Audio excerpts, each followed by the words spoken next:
Hello everybody, my name is CulBlu and I'm bringing you guys this video. This is going to be another game in the Small Box Big Game series, and this is going to be me playing a game as well after I finish to teach. And this game that we're going to talk about today is Pax Transhumanity. For all those who don't know, Pax Transhumanity is a game in the Pax series, as denoted by the title here, a giant Pax symbol right there, or Pax wording right there. It was designed by Matt Eklund, who is the son of Phil Eklund. It was also co-designed by Phil Eklund, so Matt and Phil both co-designed this particular game, and it's made by Sierra Madre, published by Sierra, made by Sierra Madre, published by Ion Games, which Ion Games is essentially Sierra Madre. Okay, cool. Right. So this game on Board Game Geek, just in case you were wondering about stats, is a 7.6 out of 10. So it's not the highest ranking game in the world. I personally had rated this game at a 9 initially on my first maybe 5 or 6 playthroughs, and then after I played it a few more times, I kind of dropped it down to maybe like a more of an 8, 8.5. But I do enjoy this particular game, and just to give a review up front for everybody who wants to know my personal opinion on this game, I do enjoy it quite a bit. I would personally compare it to games like Terraforming Mars and Underwater Cities, where the games where you're just trying to do your actions as efficiently as possible, while your opponents are also trying to jockey for that position and get better circumstances than you. But it's also a timing thing where sometimes you want to do something in this order versus that order, so you can actually take the advantage and not let your opponent get a leg up on you, basically. So a bunch of analogies, I know. But what I'm ultimately trying to say is that this game does have kind of similar moments, kind of similar beats, I should say, to games like Terraform Mars and to games like Underwater Cities, which is why I would compare this game to those. I do prefer this one in particular over a game like Terraform Mars, and I also prefer Terraform Mars over Underwater Cities personally, but that's just to give you all a perspective on my personal view of this game. It is a action point game where you essentially have 2 actions every turn, and you do your 2 actions, and then your opponent will have 2 actions, and you kind of go back and forth to play the rest of the game, and you keep doing that until the game's over. It does have a moving target type of feel to it, so it is a very tactical game. So the difference between a tactical and a what's the opposite of tactical? Oh gosh, a game where you have a long-term plan versus a game where you have to keep adjusting your plans. This is on the adjust plan side, which is the tactical side, as far as I understand it. And it's if you have a long-term strategy, you can try to do that. But because the goal is moving so much in this game, because things are changing so much and the board state is always shifting, it's a little bit difficult to be a long-term strategy with this game. But if you do enjoy the tacticalness, which I do, if you do enjoy the tacticalness of the game, you'll probably enjoy this game a lot. So there you go. Also, just to speak on the designers, so Matt Eklund is the son of Phil Eklund, and Phil Eklund within the board game community, for some, especially those who might be more privy to the PAX games, people may know that Phil Eklund doesn't have the most savory of reputations relative to certain views and statements that he's made in the past, to the point where he's been banned on Board Game Geek. So I'm not going to rehash and relitigate stuff that's already been done, but I do appreciate this game a lot. Despite the fact that the one of the co-creators of the game may not be the most savory person relative to public opinion, I'm able to separate the artist from the work in most regards. So this particular regard, that exists for me. So I still enjoy this game quite a bit. But if that does matter to you, just take that into consideration when choosing if you want to play this game or not, to support the creators and designers and the people who made the game. Okay. So all that's out of the way, all the clerical work is out of the way, all the paperwork's out of the way. Let's go ahead and jump into the teach of this game. So Pax Transhumanity is a game where the overview of things is that you're going to have 2 actions, and on your turn you can do one of 7 different things, and you'll do one of those 7 different things for various reasons. Some of those 7 different things have prerequisites, but the main thing is that you're doing one of 7 different actions. And you can do the same action twice. You can do 2 different actions. You can do whatever combination of things that you want to do, assuming that you can legally do it on the board. But the main idea is that you'll do 2 actions, then your turn's over. Your opponent will do 2 actions, your turn is over, and you just keep going round robin forever until one of the in-game triggers is hit. The ultimate goal of the game is for you to solve problems and get companies. However, it's not always the ultimate goal, because the in-game scoring conditions can change. So because the in-game scoring conditions can change, it makes explaining the game holistically a little bit difficult. So I'm going to try to spend a little bit of time towards the end of this to explain the in-game goals in a little bit more depth. But just to give you a heads up, if you want to know what is my goal in this game, your goal in this game is to solve problems, get companies, and also to obtain what's called feature shock, if you can. You don't need all three of those things to win the game. Sometimes you need maybe all three of those things to win the game, but the ultimate the ultimate point I'm trying to convey here is that because the in-game scoring changes, it's a little bit tricky to explain. But if you need a goal, if you need something to work towards, just get companies and solve problems, and then you'll probably do okay. And then after your first playthrough, then you'll hopefully understand the mechanics a little bit more, and then you can dive a little bit deeper into the strategy.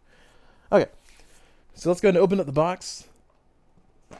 In the box, we have all of these things. We have placards.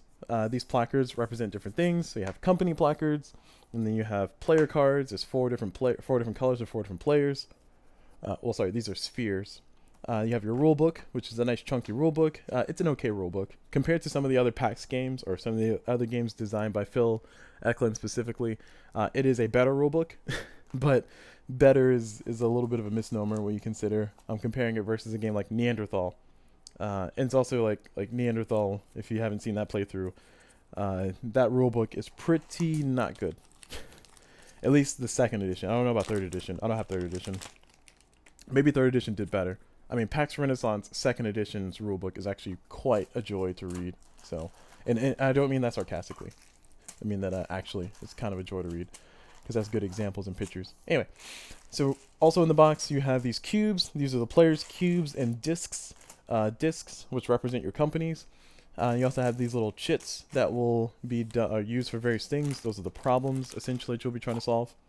And you have a boatload of cards. So I have my cards all sleeved, and also have my cards in a deck box. You don't have to do this. I just end up playing this game a little bit more, and I want to make sure I protect my investment on cards.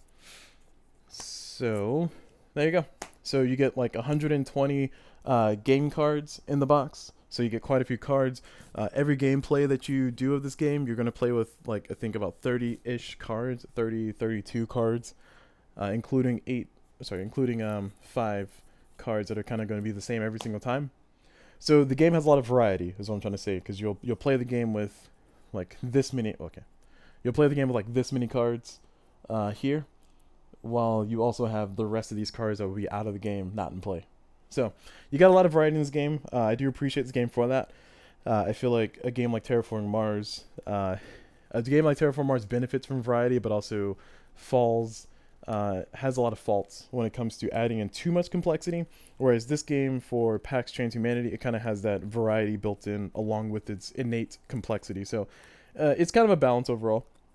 I appreciate the fact that they gave us all these cards because I don't know what an expansion for Pax Transhumanity would look like, to be honest.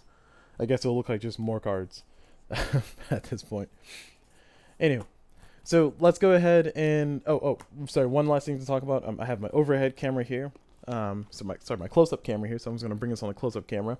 So we're going to be going through the rules of this game, and just to kind of give everybody context, of the rules. When you look at the rules, and I'll just switch over here. When you look at the rules, we're essentially going to go through the 7 actions, but these are the 7 actions. It's all laid out here on this giant spreadsheet.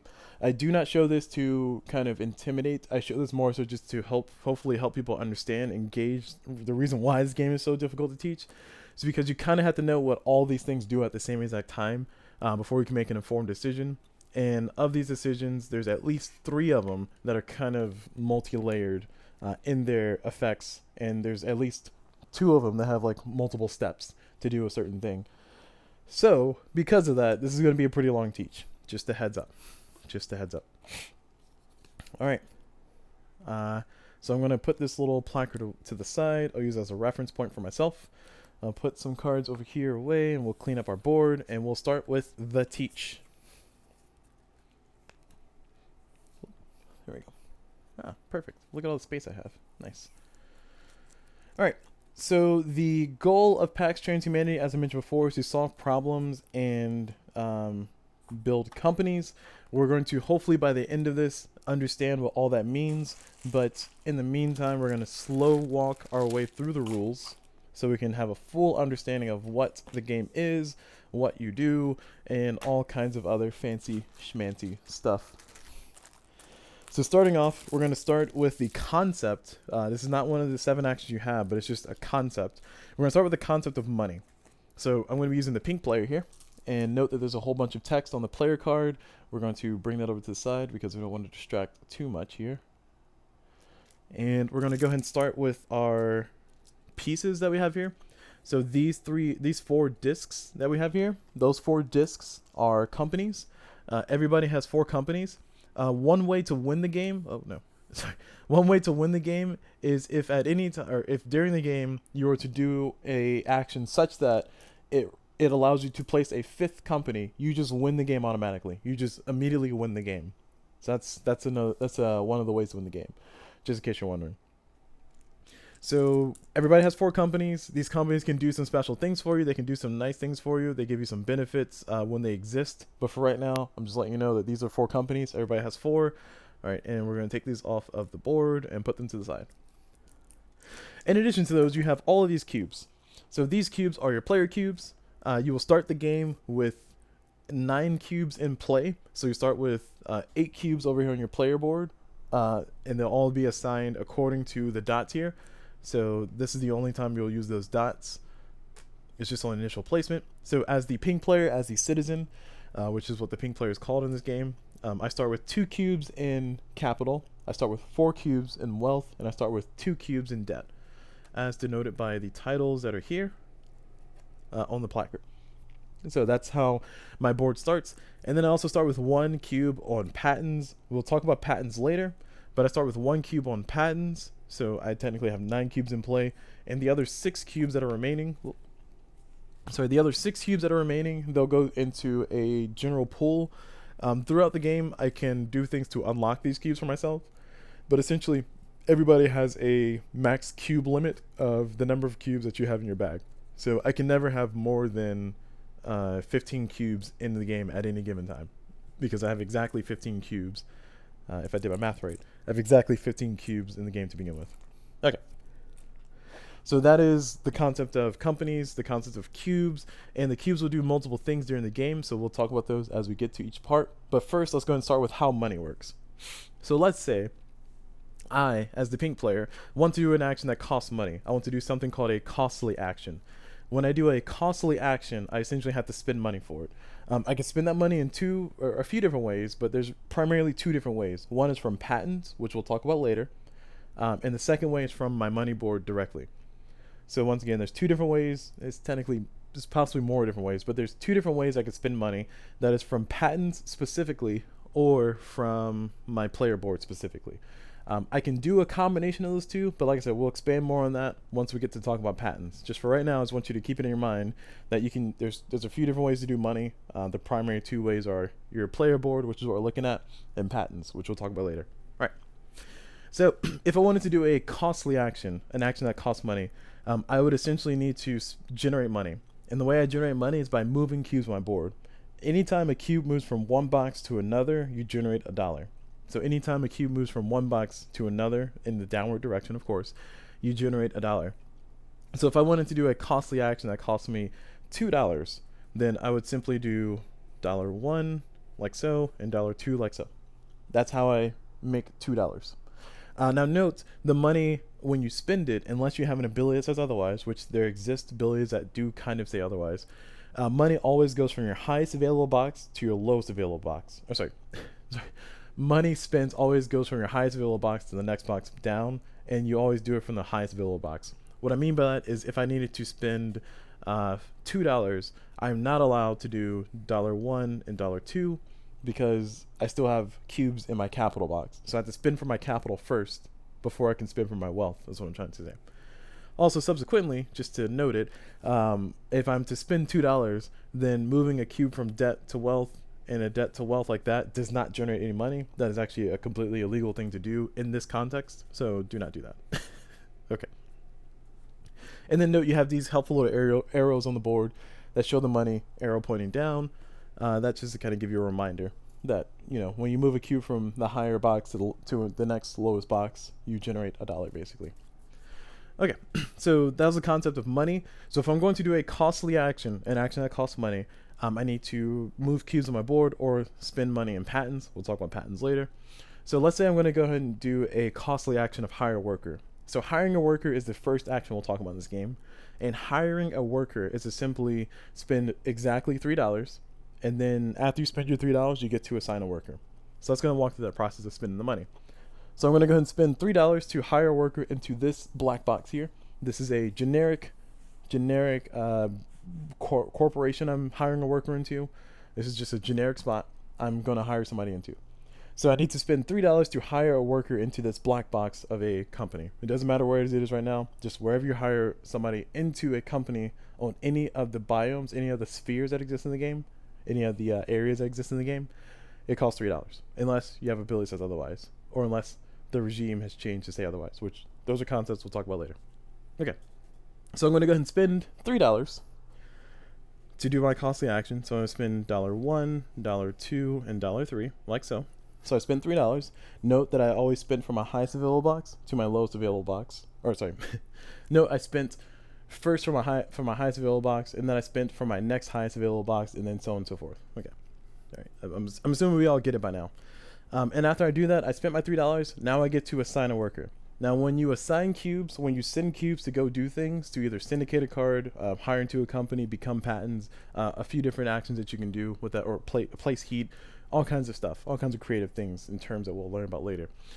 They always come from your highest available box that's available on your placard, unless you have an ability that says otherwise. Now note, there will always be an asterisk of unless you have an ability that says otherwise. I'm going to keep repeating it because there are exceptions to this that can exist, but I just want to be as holistic as possible in my explanation, so I'm going to mention it all, unfortunately. So buckle your seatbelts and your earbelts or whatever. All right, so I spent the $3. I'm going to take a cube from my highest available box, which is this one, and I'm going to place it on the company, like so. I've hired a worker. So notes, I spent $3. So I spent $2 in capital, and I spent $1 in wealth to debt. And after I've done that, I moved a cube from my highest available box, which in this case was wealth, and I put it onto the company as a worker. That is how you hire a worker. That is the first action we'll talk about in this game. That is a costly action, and is an important action that you'll probably do quite a few times in order to win the game. So to take the same scenario, let's say hypothetically this is what my board state looked like. Let's say hypothetically this is what my board state looked like before when I wanted to do that action. I want to hire a worker still, so I'm going to spend $3. So $1, $2, $3, and then I've paid the money. I'm going to go ahead and take a worker from my highest available box, which in this case is capital, and I'm going to hire them onto the card. I've done the action of hiring the worker. I've spent my money. It always comes from your highest available box. Just as long as we're clear on that, anytime you place a cube onto the board for whatever reason, it always goes from your highest available box. Now, subsequently, let's change the same example, or let's take the same example, and we'll go through this kind of hypothetical. Let's say this is what my money board looked like. I want to hire a worker, so I spend $3, $1, $2, $3, and then I'm going to hire a worker. I take a cube from my highest available box, which in this case is a debt, and then I put them right there. Boom, done. So this is just to emphasize that after you pay for the action, if all your cubes are in debt, you're okay. You can still assign cubes from your debt. Now, of course, if you have no cubes on your board for some reason after you finish paying for the action, then you can't do anything, or you can't place the worker. So do keep that in mind. But for the most part, just as long as we emphasize where the cubes come from, how money flows, and also how the hiring action goes, then I think we're off to a good foundation to explain the rest of the game. Okay, so that is, in a nutshell, how to hire a worker. That is how money works, and that's also where cubes come from. Now, let's go ahead and talk about the companies, or sorry, the spheres, not the companies, the spheres. So this is the first world sphere. This is the first world sphere. And this first world sphere has pieces of information on it that are important to understand. There are 7 or 8 different pieces of information to know on this card. First is the color. This is the yellow sphere. And if you're having trouble with the colors, there is a symbol up here. This symbol is unique to this biome. For context, if I can find, there we go. For context, this is another sphere that exists in the game. Note, this is the blue color, and it has that symbol up here. So that's the difference there. All right, let's get that out of the way so we don't confuse people. So this is what a sphere looks like. Now, in the sphere, you have companies or you have places that people can be employed to. These places have two sides. There's the thinker side, or the light bulb side, which is this left side. And then you have the maker side, which is the hand side, which is this right hand side. So that is the two sides. And note this circle in the middle, which is a company, or a location to hire a worker. This circle in the middle exists on both sides, so you can do either thinker work or maker work. Now, the reasons why you would do thinker work or maker work, we'll talk about later, but they correspond specifically to the research action for thinker work and the commercialize action for maker work. Those are a little bit further down the line for us to explain. There's a few other things we need to understand first, so we're going to put that on the back burner for now. But I just want to let you know that's the reason why you might want to choose one over the other. But for the most part, it costs me $3 to hire a worker into this circle. It costs me $3 to hire a worker into this square. It costs me $3 to hire a worker into that circle, and so on and so forth for everything else. It just flat out costs me $3, unless there's something that says otherwise, of course. So there's a benefit to having the circle versus the square. The square is called a utility, and the circle is called, I think it's just called a company. I don't think it has a special name, but let me see. Oh yeah, this, well, no. I guess the circle is just called a company. It doesn't really make a differentiation in the rulebook here.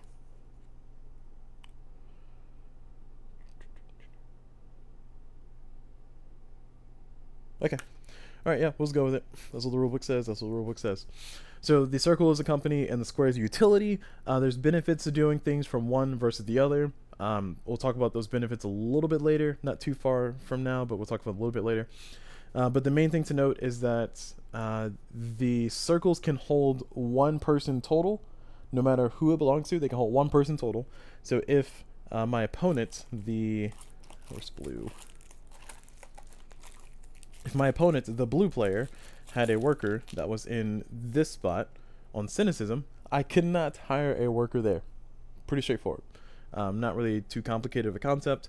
For utilities, there's 4 spots. Note, there's 4 spots, one for each player color. Each person can have one employee hired there.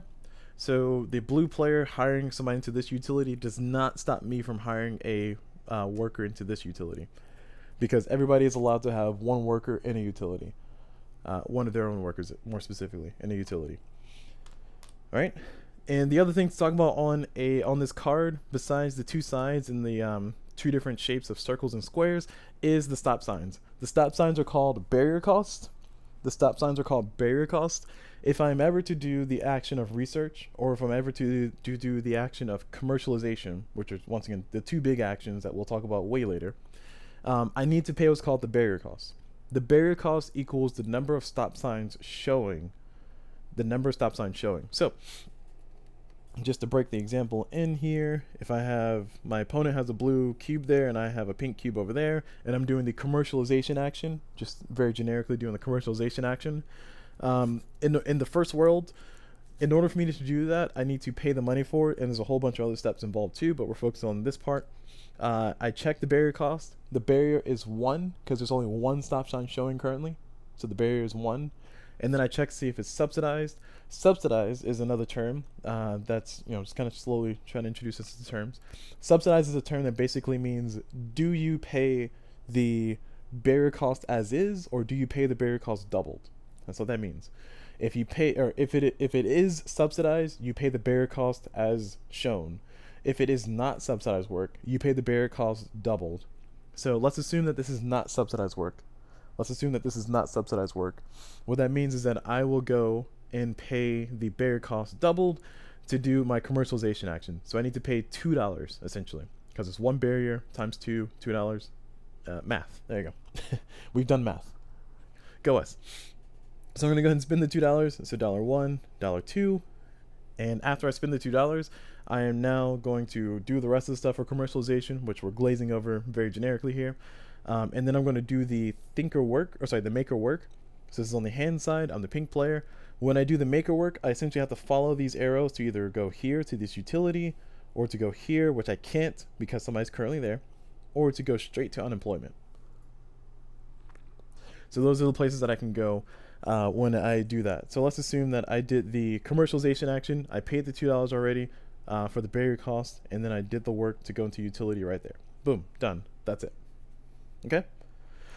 So that is how that works for the barriers. Now, the concept of barriers does extend to this, meaning that if I had my cube starting here in this utility, and I wanted to do the commercialization action again, I would need to look at the barrier cost, which in this case is 2, and then I need to see if it's subsidized. When you do work from a utility, work is automatically subsidized. Once again, when you do work from a utility, work is automatically subsidized. So that means that I don't need to check any other regimes, or I don't need to check any other special cards I have. I'm doing it from a utility. Work automatically costs whatever the barrier cost is. So in this case, it happens to also be $2. So I pay the $2, and then I do the work, and then we move on with life. Right. There's a drawback to doing work in utilities versus doing them in the normal circle companies. We'll talk about that later, of course, but I just want to emphasize that. And of course, just to bring one last example in here, if I have my workers, or if the board looks like this, and I want to do the research action, which is the light bulb side, if I want to do the research action, then in order to pay the barrier cost is exactly $0. No matter if it's subsidized or no matter if it's not subsidized, it's exactly $0 because there's 0 stop sign showing. Look at that. Free subsidies. Man, words are hard. All right. And another concept to talk about is companies, specifically the player discs that we have, which is a little bit hard of a word to say. But essentially, when you get a company, when you obtain a company by action cards, so they're cards that give you what's called impacts, which we'll talk about later in the commercialization scenario. And those impacts can sometimes give you companies. So let's assume that this is what the board state looks like. If I am, as a worker, doing work from a company, specifically a disc, somebody's disc, whether it's mine or somebody else's, work is automatically subsidized. So work is automatically subsidized when work is done from a disc. So good to know. When work is done from my own disc, same thing. Another thing to note with the companies, the importance of the colors, is that when you have a company, you can, as a free action, hire a worker into that company. Now notice a free action. I didn't say it was free totally. It still costs you $3 to hire a worker. But as a free action, you can hire a worker into a company. The benefit in that specific thing is that in the game, as mentioned before, on the high level overview of things, you take 2 actions and then your turn's over. So when you have companies, you can, as a free action, hire your worker specifically into that company for $3. Unless the cost is otherwise, of course, and that does not count towards your 2 actions per turn total. So it's actually pretty nice to have companies. It gives you a little bit more flexibility on what you can do and try to combo things. So do take advantage of that when you can. As another note, if I hire a worker into an opponent's company, I can do that. It still costs me my normal action. I do not get a free action to do that. But my work is automatically subsidized, which is cool. If I, for some reason, leave my worker that I hired into somebody else's company, then on that person's turn, in this case the blue player, on the blue player's turn, they can use my employee on the thinker side in their company to do work. So in this case, like I said, it's pretty specific. The blue player during their turn, they can use my employee as if it was their employee. So they can do a research action. They pay their money, which in this case would be the barrier cost of 1. It is subsidized, so it's only $1. They will pay the $1. And after they pay the $1, they'll do the work. They can send my employee to this middle spot, which would be nice. They can throw them into the utility, or they can send them straight to unemployment based on these arrows that are printed here. So you have to be a little bit careful with that, but you can get a free subsidy if you do work from a company. So there is some risk that can come with that. Okay. All right. So I think I've rambled on long enough about the companies. So let's go ahead and bring out the spheres. So there are 4 spheres in this game. There's the yellow sphere, which is the first world sphere. There's the green sphere, which is developing world. Note that it has the same hallmarks of what we just talked about, where it has the stop signs, it has the circles, it has the squares, it has the 2 sides, and it has the arrows and everything. Pretty much the same thing all around. And then after that, you have the space biome. Oh, actually, I thought about that. You probably couldn't see the green one. You can see that. That's fine. Then you have the space sphere, which is this one, which looks like that, and then you have the cloud sphere. Actually, I think I did that backwards, but this is what the spheres look like. Note they have different colors and they have different symbols for their color. So for the first world, we had the little gear. Oh, sorry, can't see that. For the first world, you have the little gear. For the developing world, you have the... Oh, sorry. For the first world, you have the I guess, peak gear. For the developing world, you have the more square gear. For the space, you have a little circle with a dot. And then for the cloud, you kind of have like the little broken up, fancy looking circle. So that can kind of help out with some of the symbolism in the game. All right. All good. So let's go ahead and bring out our companies, and we'll move on to our next concept, which will be the concept of cards. We're doing pretty good on time. Only 30 minutes. Nice. Well done. All right. So in hindsight, as far as actions that we talked about, we've only talked about really one. We talked about hiring. And once again, there's 7 actions. 2 of those 7 actions are pretty involved, pretty meaty actions. So let's go and talk about another action. One of the actions that you can do in this game is called Fundraise. Fundraise is a action that you can use, or is a way to get money. So the Fundraise action, we will talk about momentarily, but let's see if we can be efficient. Where are my cards? Oh, there. We'll see if we can be a little bit more efficient with this, and let's go ahead and set out some cards in the board. Now these cards are face down for now for teaching purposes, and during the game they will be face up.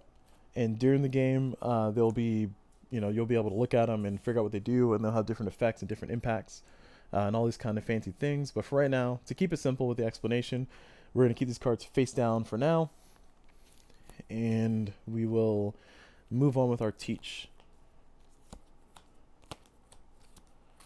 Is that 6? Yep. There we go. Okay. All right, all good. Mostly straight. That's fine. Okay. So we're gonna skip over the fundraise action for a second, but we're gonna go ahead so we can talk about the rows and market rows here. So during the game, you'll be trying to place cubes on top of cards so you can do certain things. They'll give you certain abilities. They'll give you all kinds of fancy schmancy stuff that you can do. But the main thing is that you're going to be looking at the cost to syndicate syndicate cards. And the syndicate action simply means to put a cube that you own, put a cube of your color on a card. No, I did all that work and can't use that. Sorry, it's going to be a little small right there. So I'm putting these numbers here to represent the market row, the market cost of things, and hopefully that's perfect. Okay, cool, we can see them all. It's not the straightest thing in the world, but it'll work out for us. So these cards have a cost if you want to syndicate them, if you want to put your cube on them, and that cost goes across the board like this. So in order for you to place a cube on this specific card, because it's on the $3 row, it costs you $3. So let's say I want to put a cube on this card. I can do that by spending $3. So I go to my player board and I spend $1, oh, sorry, did that wrong. $1, $2, $3. There we go. I spent $3. Now I get to place a cube from my highest available box onto the $3 card, and boom, I've done it. I've completed the action of syndicating a card. That is how you syndicate a card. Now let's say during my turn, I want to go ahead and hire a worker, right? So I'm going to, what now? Yeah. I want to syndicate this card here too. Let me go ahead and syndicate this card specifically, this one down here. This is on the $0 row. It cost me $0, so I spend exactly $0. Cool, I've accomplished that. Then I take a cube from my highest available box, and I put it right there. Boom, done. All right, so now let's move on. Let's say I want to go ahead and hire a worker. I'm going to spend $3, like I talked about before. Spend $1, $2, $3. And then I'm going to take a cube from my highest available box, which in this case is the debt. And I'm going to put it, let's say I want to put them over here for whatever reason, whatever I'm trying to do. All right, so I'm doing good on my actions, but note, I'm out of money. Oh no, I'm out of money. How do I get money? Good question. So the way you get money is you can do an action called Fundraise. Fundraise is an action that happens in 3 steps. Those 3 steps are called divestments, collateral, and capital accumulation. Those are 3 steps of Fundraise. Once again, those 3 steps are to divest, then do collateral, then do capital accumulation. Those are the 3 steps for fundraising. Now, those words don't mean anything to normal people, but don't worry, we'll break them down. So we can understand what's happening. Divestment is the first. So let's say I want to do the fundraise action now, so because I want to increase my money. Divestment is an action that basically means you get to remove cubes from where they are on the board back onto your wealth. So you get to pull cubes from here on the board, out here in play, and put them into your wealth. With some exceptions, of course, but we'll talk about the exceptions shortly. So let's say I want to divest all my cubes because I want to divest all my cubes except for that employee I have up there. So I'm going to pull this cube back home. I'm going to pull this cube back home. There we go. I've successfully divested my cubes during the divest step of fundraise. Anytime, for any reason that you're divesting cubes, they always divest directly to your wealth unless you have an ability that says otherwise. So keep that in mind. All right, so that's the first part of fundraise. Next, I do collateral. Collateral is to simply take one capital cube and drop it down to wealth to raise one debt up to wealth. I have no capital cubes, so I cannot do collateral. So I skip that entire step. Then the last thing I do is I do capital accumulation. Capital accumulation simply says take all of your cubes in wealth currently and move them up to capital. There you go. So I've successfully fundraised. Now let's say I want to fundraise again. I want to leave this worker where it is. So I'm not going to do any divestments based on the current board state because I want to leave that worker where they are. I want to keep them right over there. So I'm not going to pull any cubes back home. I'm going to skip the divestment step. Then I'm going to move to collateral. Collateral is simply to drop one capital to raise one wealth. Raise one debt to wealth. And then I drop one capital again to raise one debt to wealth. And I have no more capital to drop, so I can't raise any more debt out of into wealth. So I'm done with my collateral. And now I do capital accumulation, which is to simply take all the cubes in wealth and move it up to capital, like so. And I've successfully completed the fundraise action. So note, I have more money now. I have more spending power. I can do more things. I have more flexibility. And if I do a fundraise again, I can essentially get all my cubes back into capital, which, just because I can, I will. So I'm going to go ahead and do the fundraise action again. I'm going to leave that worker where they are, as mentioned before. I'm going to go ahead and do, so I'm skipping the divestment stage. I'm going to move to collateral. I'm going to drop this cube, raise this cube, drop this cube, raise this cube, drop this cube, raise this cube. And then I'm going to do capital accumulation, which is to push all this back up. And I now have all my money. Congrats. Well done. So falling into debt may not be the most efficient thing to do in this game. So be careful, be wary of that. Because note, it took me essentially, four actions to get all my money out of debt into capital. So it is a pretty harrowing thing to be in. But it's not the end of the world. Because you can always syndicate cards on the $0 row for $0. And going back to syndication to kind of brush up on that explanation, there's one other thing with syndication I didn't talk about, and that is if your opponent has a cube on a card that you want to syndicate, the card is automatically doubled. The value is automatically doubled. So in order for me to syndicate this card that my blue opponent has a cube on, it costs me $8. If there was two of my opponents there, let's say the red opponent and the blue opponent, and I as the pink player want to syndicate that card as well, I could. The cost is doubled whatever the market cost is. Even if there's multiple opponents there, it doesn't matter. The cost is doubled. All right. So that is the full explanation of the syndicate action. That is the full explanation of the fundraise action. So we're 3 actions in. We talked about 3 of the 7 actions, so we're doing pretty good. So we talked about the hiring an employee action. We talked about the syndicate action. We talked about the fundraising action. And we've also talked about the concept of how money works. We talked about what companies look like as far as the biomes up there, what utilities do, and the concept of barrier costs and all this other stuff. So quite a few concepts we talked about. So congratulations for holding on. We're going to keep on going. So the next action to talk about is going to be the import action. Import is simply take a card from where it is and move it to somewhere else. It can be vertically, it can be horizontally, you can jump a card. It is a move a card from a space it is to a space that is not, an empty space that is not. It is not a swap. What I mean by that is I'm not allowed to do a swap like this. That is not a legal thing for me to do. But what I can do is I can import this card from here to there, like so. And then I can import this card from here to there, like that. And then I can import this card back to there. That's 3 different actions. Importing, just to clarify, is 1 action total. So if I want to import a card as one of my 2 actions, I could import a card like from here to here for whatever reason. And that is one of my 2 actions during my turn. All right. Another thing to note with importing is that I cannot import cards that have my opponent's syndication cubes on them. So I cannot import cards that have my opponent's syndication cubes on them. So because my blue opponent has that cube on it, I, as the pink player, not allowed to import it. But my blue opponent, on their turn, they can import this card all day long. They can import this card wherever they want. They can move it from here to there if they wanted to. They can move it from here to there if they wanted to. They can move it from here to there. It's up to them. Their choice. The water's their oyster. Subsequently, if I have one of my cubes on there as well, then my opponent cannot import the card because there's an opponent cube on it, and I cannot import that card because there's an opponent cube on it. So nobody can import a cube, or nobody can import a card when it has opponent's cubes on them. That's the core concept to keep in mind with that one. All right, so that's the import action. Okay, so we talked about, man, we're on 5, or is that 4? So let's see, we talked about Fundraise, we talked about Syndicate, we talked about Hire, we talked about import. Man, we're doing good. We're at 4. All right, so let's go ahead and talk about the 5th action, which is Placate Heat. In order to talk about Placate Heat, we need to go ahead and break down what is on these cards. So let's go ahead and bring out a few of these cards. And let's put them on here on the sheet or the slide. And return the green screen off so we can actually see the cards a little bit, just in case they're green. Oh yeah, we can read all of that, can't we? Yep. There you go. That's great. So these are the cards, and the cards have some information on them.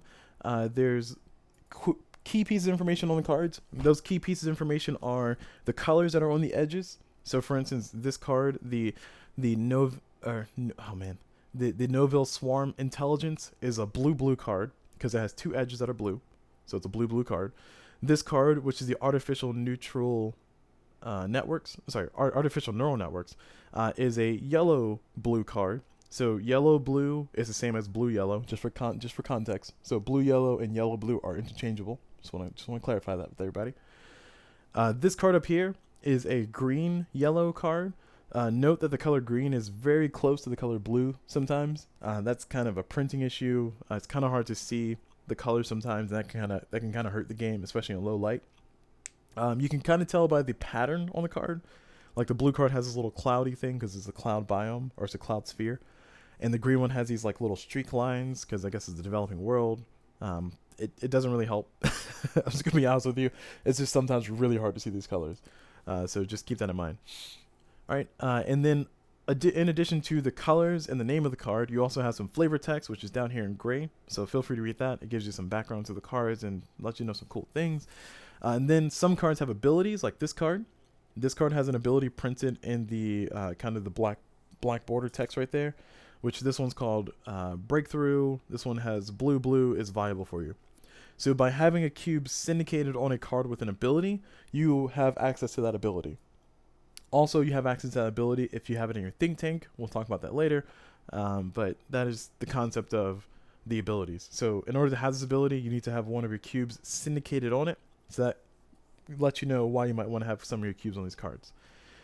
So when I have this card syndicated, then blue is viable. Viability is used for commercialization. We'll talk about that kind of near last. So just kind of put that in the back of your mind for now. Okay, and the other thing to talk about is the impacts. The impacts are this little vertical line here on every card. These impacts are the thing that you're fighting for in this game, the thing that you're trying to jockey for position for in this game. You're trying to do these and get these impacts before your opponents do, so you can benefit from the impacts, and then they won't, of course. So the impacts mean different things. I'm not going to go over every single one of them exhaustively in this particular overview. There is a rule sheet that has all of them on reference, and there's also some really decent Board Game Geek player aids that explain what each one does. But we're going to go ahead and talk about the ones we have in front of us. So these squares that you see here, are called problems. Every sphere has their own problems. Every sphere has their own problems, with the green sphere having the most problems, and the yellow sphere having the second most, the blue sphere having the third most, and the orange sphere having the least. So let me just bring those problems up here. So the green sphere, for instance, has this whole pile of problems that you can solve, as you can see right there. The yellow sphere has this not as large pile of problems you can solve right there. And the blue sphere only has 3 problems that you can solve. And the orange sphere has 2 problems you can solve. So these are things that you can use to try to fight for the in-game victory. These are things that will give you the in-game victory. These are the points, if you will, in the game, along with your companies. Your companies are also points in the game.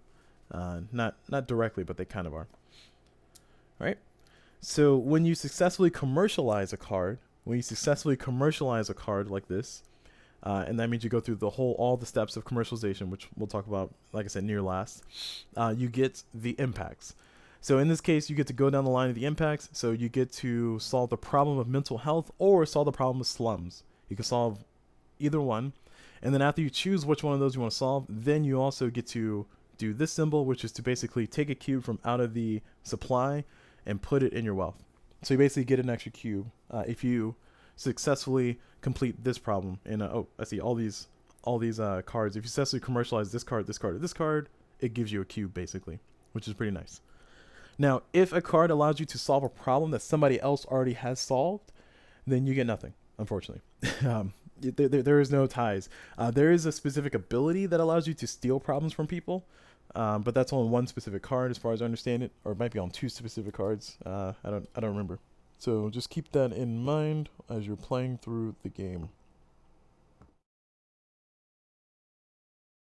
Okay. And the other thing to talk about is this circle. This circle is a company.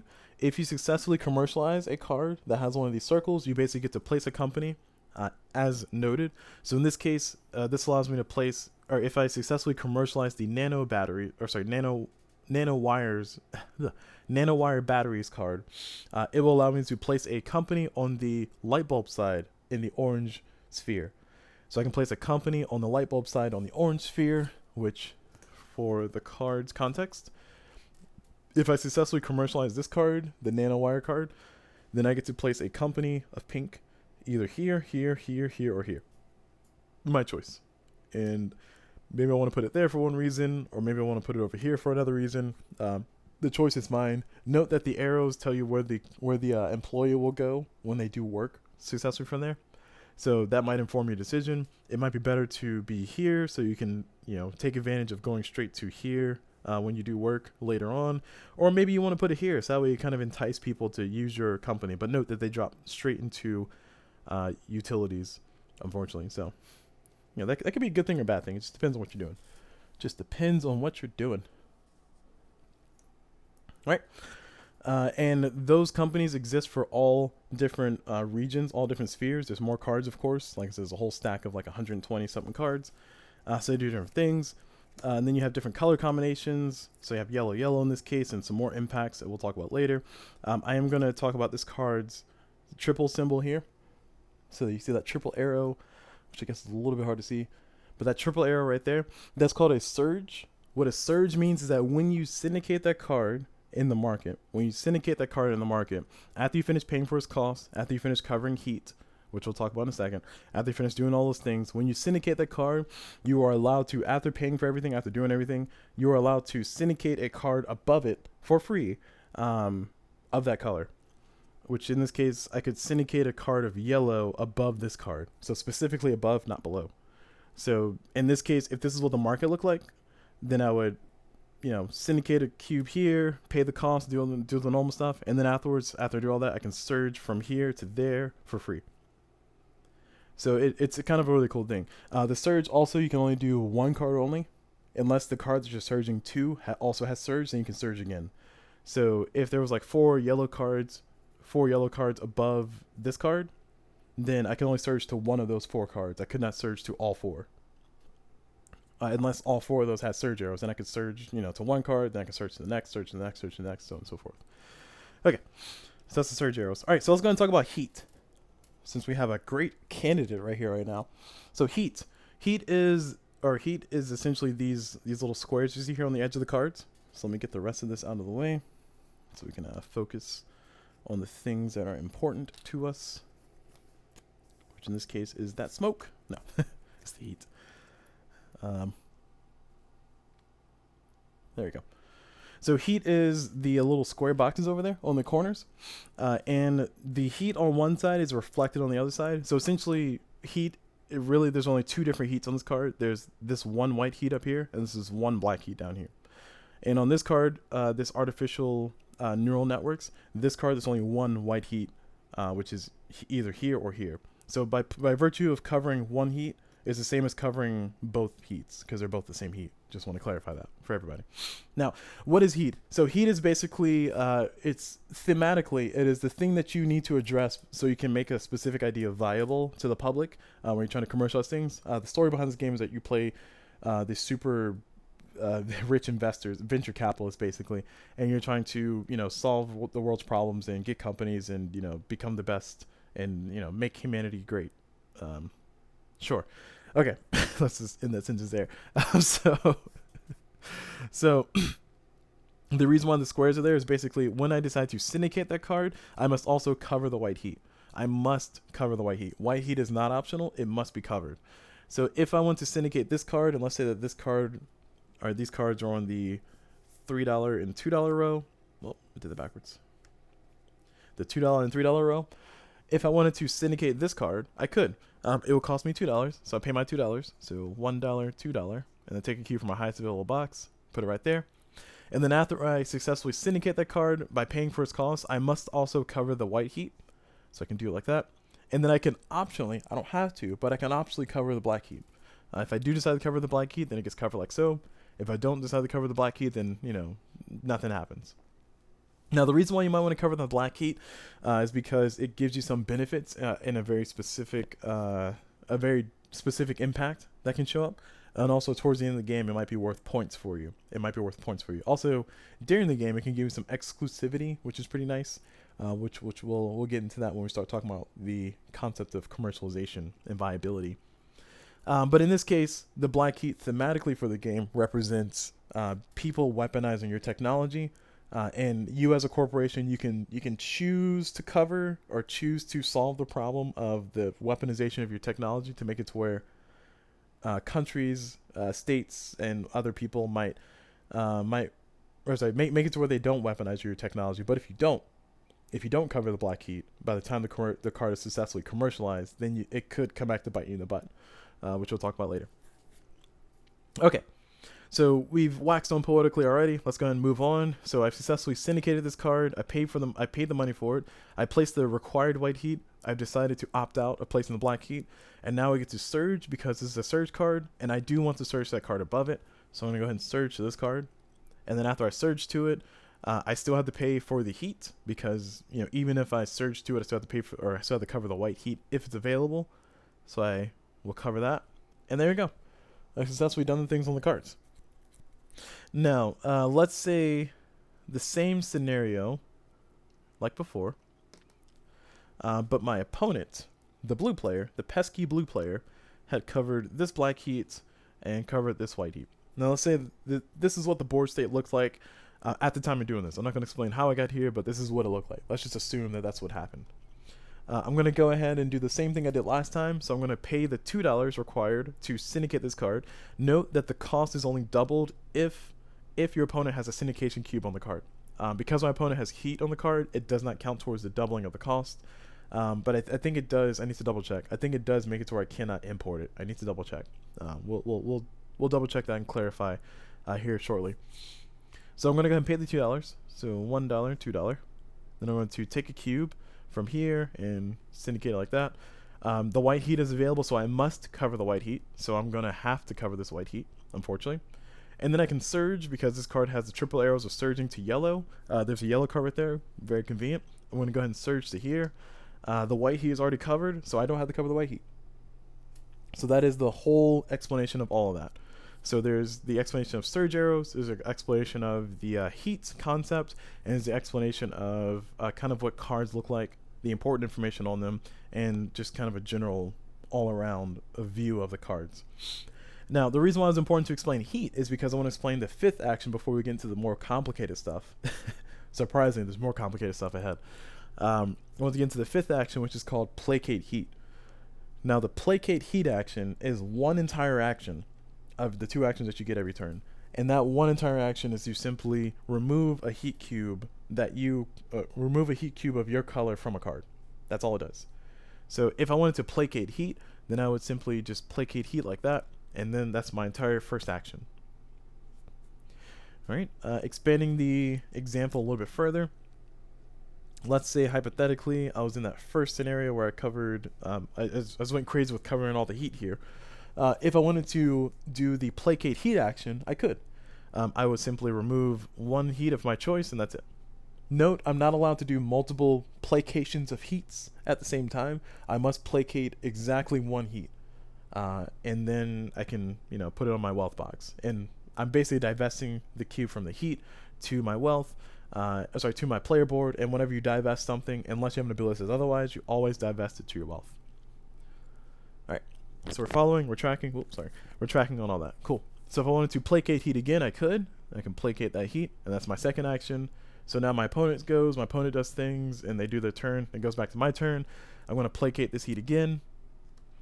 So that's my first action this turn. And now I'm going to fundraise. It's just to bring that back. So I'm going to go ahead and fundraise using this current board state that we're looking at.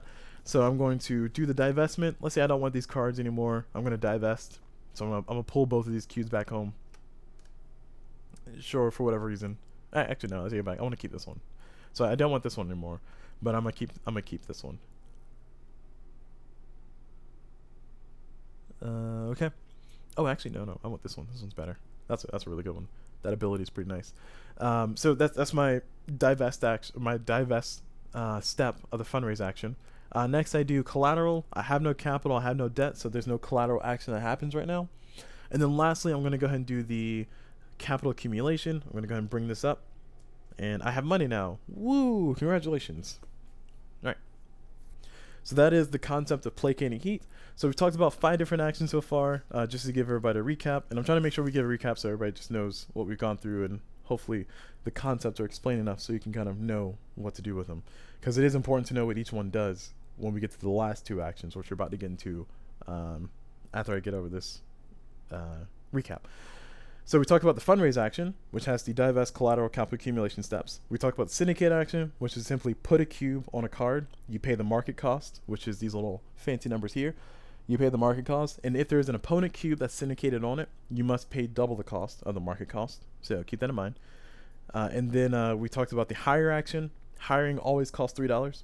You just pay $3 from your board or from your patents, whatever combination of the two, and then you can put a worker onto the company in question, or the spot in question.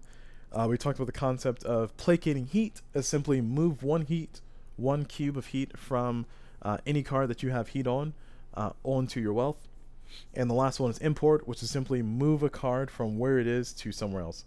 And also, I just got clarification. The import action, you can only import if there's no opponent cubes on the card. So it says no opponent cubes. So based on the wording, I'm assuming no opponent cubes means if my opponent had their 1 cube of heat on there, I am not allowed to import that card. Okay. So I'm glad I got that clarified. From what I'm reading here. And for syndication, just to get the clarification, it says the cost is market cost and then ×2 if any agents present. So agents are cubes that are on a card, if I'm not mistaken. Yep, as far as I understand it, that's an agent. So heat is not an agent. Okay, cool, all clarified. Okay, so let's go and talk about a core concept, and then we'll finally bleed into one of the bigger, more complicated things that I keep saying, oh my gosh, it's so complicated, you guys are going to need to know so much. And here we are, knowing so much. Remember, it's not about the struggles you might have gone through, but the friends you made along the way, right? Right? Oops. Wrong button. Okay. All right, cool. We're still visible. All right, so let's go ahead and flip over all these cards. It's gonna be a lot of cards with a lot of different information. Once again, I'm not gonna go over every single impact, but now that we kind of have a little bit of a more keen eye on how cards function in this game, hopefully this will all make sense, so we can all follow and track.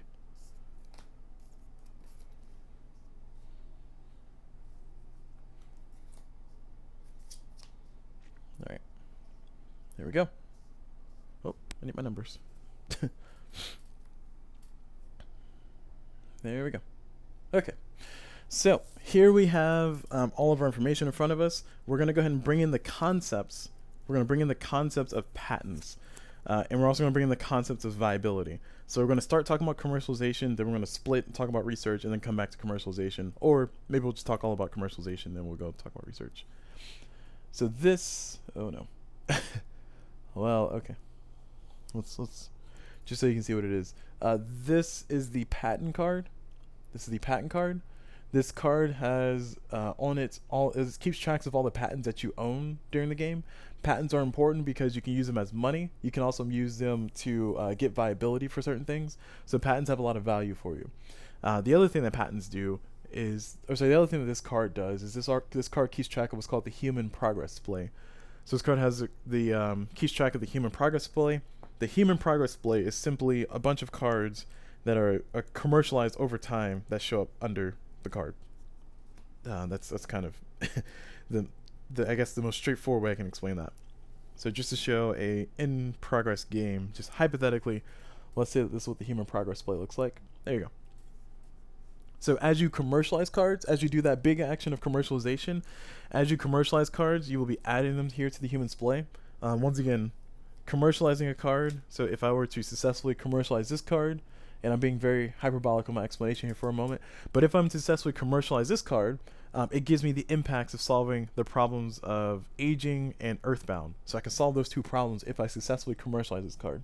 We're getting ready to get into talking about what is commercialization, but once again, for just summarizing the thought while we're here, if I'm successfully commercialize this card of cryobiology, I get to solve the problem of aging and earthbound, and then after I do that, I take those little small chits that we let's see, aging, where's earthbound?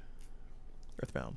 There we go. So I get these two to be solved, and these become my problems that I solved. So yay me. And then I get to add this card to the human progress splay in either this orientation of yellow or in this orientation of orange. So I can choose. I, as a person who commercialized, can choose. So let's say I decided to do orange. Okay, cool. Now, when I do that, when the human progress splay is modified or changed or has some kind of commercialization or some kind of devastation that happens to it for whatever reason, one way, shape, or another, we could possibly have what's called a regime change. Now, regimes are a big, important thing to explain, so we're going to spend a little bit of time here, and then we're finally going to bleed further into the commercialization concept. So the regimes will affect certain things in the game. In this case, they're affecting visibility, but the regimes will affect certain things in the game. They'll kind of change the way the game rules are for when people do their turns, and they can also change how the game's in-game scoring will work. So if you look at this card here, this is the globalization regime.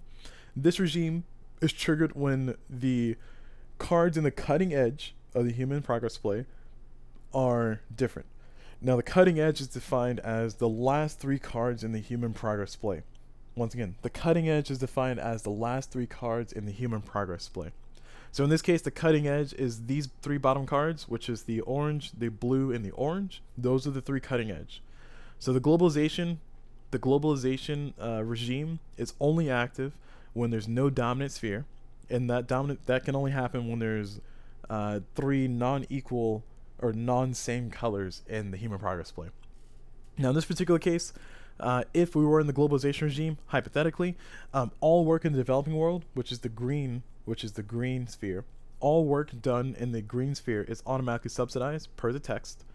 And if the game were to end, which is what the tipping point in game means, if the game were to end by the tipping point card being successfully commercialized, then the scoring for the game, the scoring to figure out who won the game, would be based on your hidden sphere, which everything in your hidden sphere is worth 1 point. So your hidden sphere is just at the start of the game, you'll get cards, and then you get to choose which color is your secret scoring card. So a lot of terms being thrown into. I know it's kind of like a word salad, but let's go ahead and just kind of walk that back a little bit and talk about it again.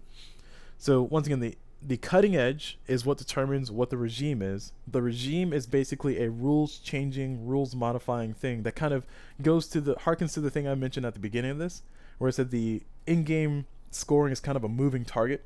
This is where the moving target part comes in. When the regime changes, the way the scoring changes, and also the rules of the game kind of change, and you have to be very cognizant of when you commercialize a card, it will affect how the game is played, and also it will affect how the game is scored if the game were to end that way. So you have to be very cognizant of like 7 different things at the same time, and that can be frustrating because you might have this grand plan and you need it to just be this temporarily, but then it becomes that, and then your opponent does this, and it's like everything just kind of falls off the rails. So that is the globalization regime. There are 6 regimes. This next one is called paradigm shift. Paradigm shift is when there's no dominant sphere again, but the bottom 3 cards, so the cards in the cutting edge, are all the same color. So the 3 cards in the cutting edge are the same discipline or the same color. So in that case, we look at the bottom 3 cards, which once again, this is orange, blue, orange, so it doesn't qualify. But the paradigm shift would change the rules of making will make syndication cost $0. So even if there's a card that you're syndicating on the $5 market row, it costs you $0. Even if there's opponent cubes on it, it costs you $0. So syndication costs $0, and all patents that you have are worth double their value. So since we're here on the patents that you have are worth double value. Oh, actually, and the last thing is tipping point. If the game were to end by the tipping point, then you score based on future shock. So there's 3 concepts to talk about there. One is patents, the second is how patents are valued, and the third thing is future shock. So I knew I threw it all at once, but let's go ahead and jump into it now. Whew, man, so many rules. We're just kind of cramming at the last term here. So patents, as I mentioned before, are kind of kept track of up here. When you have patents, you will have cubes that are kind of just placed here, like so. So let's say the blue player has 2 orange patents and a yellow patent, and then I, as the pink player, have this green patent and this blue patent. So that's what the patents look like. So this represents that I have patents. Now note that these cubes for patents would have come from my player board. So this is what I meant before, that at the start of the game you start with 9 cubes, which is 8 on your player board, and you start with 1 on a patent. And everybody has a starting patent, as you can see here, with a little colored dot. But that's just the concept there. So patents have purpose. Patents can be used as money, which is something that we mentioned very early on in our explanation here. But patents can be used as money. The way you calculate the value of a patent is you look at the patent that you're counting, and then you look at how many of that color are in the human progress Splay. So let's take the blue patent, for example. My blue patent is worth $2 based on the fact that there's 1 blue here, 1 blue here, so it's 2. And because of the regime, we're assuming that we're in this regime. So we're being hypothetical. We're assuming that we're in this regime. If we're in the paradigm shift regime, all patents are worth double. So that means that my blue patent is worth $4. So this one single blue cube is worth $4. Actually, let's go ahead and make that true here. Once again, we were being hypothetical, but let's be literal here, so we can keep make sure everybody's tracking properly. So if I'm to look at the cutting edge here, and I know it's kind of going off the screen a little bit, but if I'm to look at the cutting edge, we can see that I am in the paradigm shift currently. So I'm currently in the paradigm shift because the bottom 3 cards in the human Splay are orange, are all the same color. They're all the same discipline. So the cutting edge is the bottom 3 cards. All 3 are the same color. They're orange. So therefore we're in the paradigm shift. So because we're in the paradigm shift, my blue patent, my patent that I have up here, is worth $4 because there's blue card, 2 blue cards, and the patents are doubled. So $4. So if I wanted to do the action of hiring a worker, if I want to do the action of hiring the worker with my blue patent, I could. I would simply, remember, hiring a worker costs $3. So I would simply say, I'm going to pay for my worker with this patent. So I take this patent and I divest it to my wealth. Once again, anytime you divest anything for any reason, it always goes straight to your wealth. No matter if you did came from money, came from Placating Heat, came from fundraising, whatever. So I divested that blue patent for a costly action, which is an action that costs money. So for a costly action of hiring a worker, I divested the blue patent that's worth $4. That generates $4. Now that I've generated that $4, I can now hire the worker. I unfortunately do not get change, so I do not get to use that rollover of $1 left to do something else. All of this money will go to this one immediate action. So I divested the blue patent that's worth $4. I get to take a cube from my highest available box and then put it on a spot to hire a worker. Let's say I did that, and that's it. I paid for it with the patent, and I've done the things. Now, alternatively, you can always overspend for things. There's reason why you might want to do that. So let's go into the reason now. So let's say that for some reason, this is what my board look like. Or sorry, this is what the game state looks like, just using the stuff that we have out here. And I got all kinds of patents. I got some Future Shock over here, and I have all this other stuff going on, and the blue player is over here hanging out with me. So I got all my cubes that are everywhere and nowhere nowhere directly useful. So let's say that this is what the board state looks like. So let's go ahead and talk about the concept of Future Shock, which is Future Shock is essentially all those cubes that you had on heat. If that card that you had that was on heat is commercialized successfully while your cube is still in heat, your heat cube becomes what's called Future Shock, and it gets added to the human Splay like this. Future Shock gives you some exclusivity to certain lines in the patent chain, and we'll talk about that a little bit more when we get to viability. But I just want to give you guys just a quick explanation that these cubes down here represent what's called Future Shock. I am not allowed to use the Placate Heat action to pull those back home. I am only allowed to remove those cubes if I do or if I have a very specific impact, which is called like generational decay or something like that. I forget the name of it. Oh, here it is. Social resilience impact, sure. So that's the only way I can pull a cube from this Future Shock area down here. Okay. All right. So going back to our earlier explanation, let's say I wanted to do a specific action that costs money. So let's say I wanted to syndicate a card that costs $5. And all my cubes, for whatever reason, are all stuck in patents. So I have a whole bunch of patents here, and just for visibility, let's shift this around and shift that around. So I got a whole bunch of patents all over that board, but I have no cubes to do anything. But I want to syndicate a card.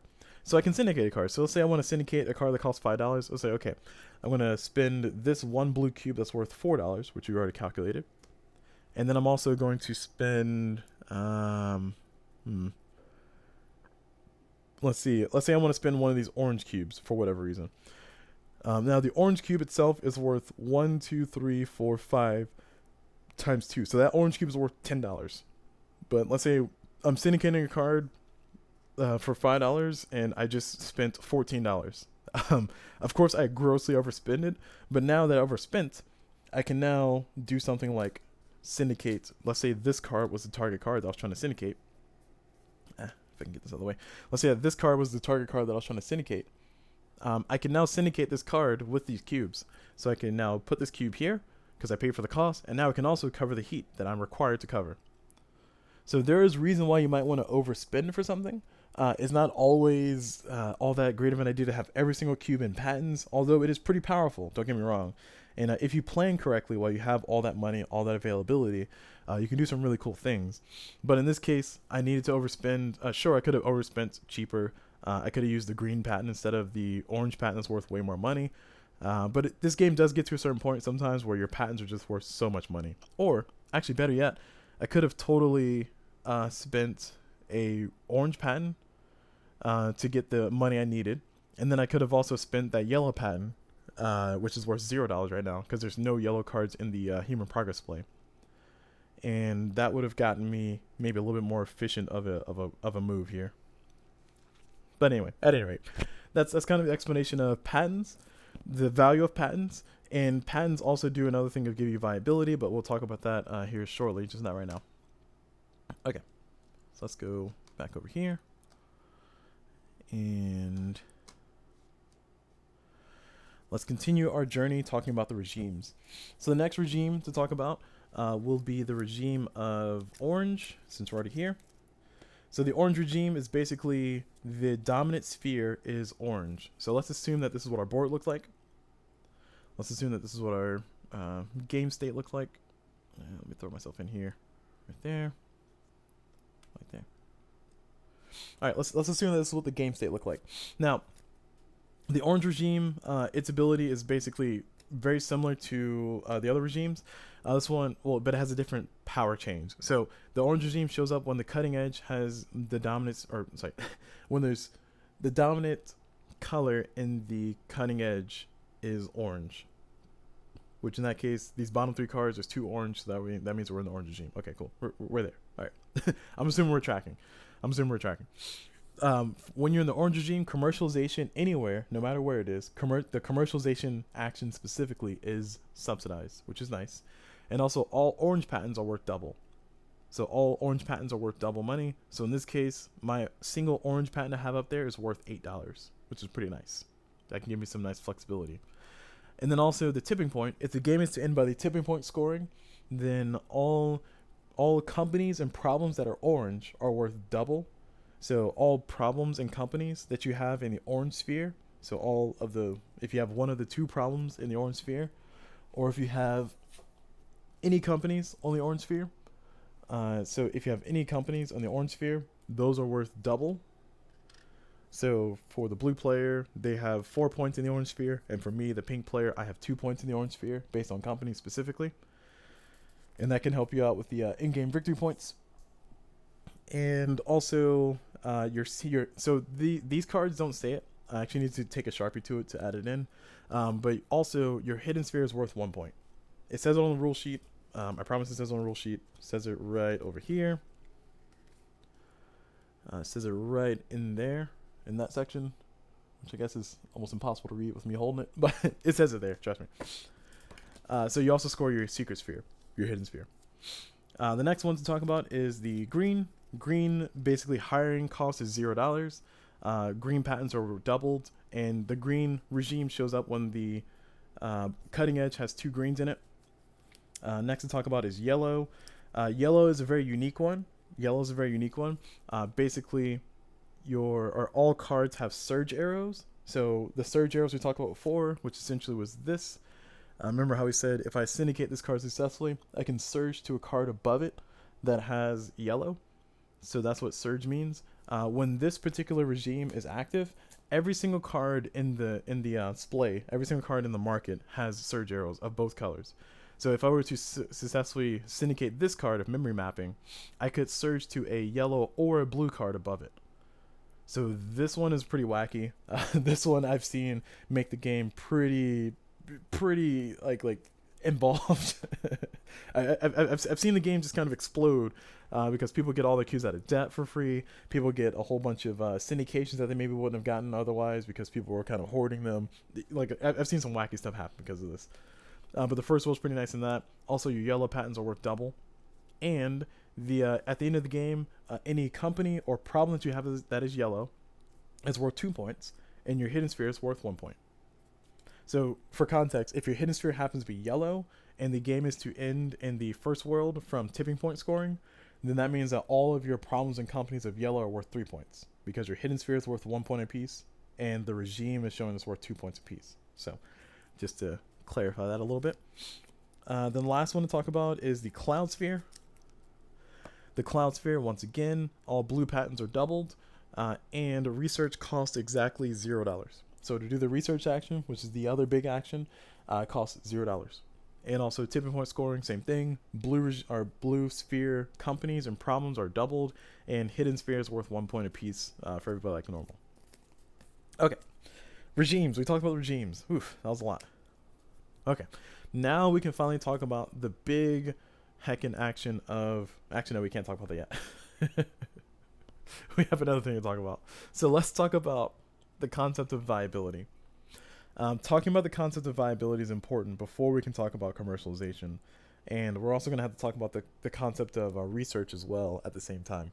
So, viability. What is viability? Viability basically means that you are allowed to successfully commercialize a card based on one of 3 specific places. Or sorry, one of 4 specific places. Place number one is going to be the human progress Splay. So this place down here. You can check to see if you have viability. Viability, like I said, means that you're allowed to do it. You can check to see if you have viability by looking at the human progress Splay. In this case, assuming that this had no heat on it, had no future shock on it, everybody in the game that's currently playing, in this case, the blue and the pink player, which is me and my opponent, we will have viability for blue-green cards, for green-green cards, for green-orange cards, for orange-orange cards, for orange-blue cards, for blue-orange cards, which is the same as orange-blue. Blue-orange, orange-blue is the same thing. And we also have viability again for orange-orange. So that's a redundant one. So the double orange-orange is redundant. The orange-blue and blue-orange is redundant too.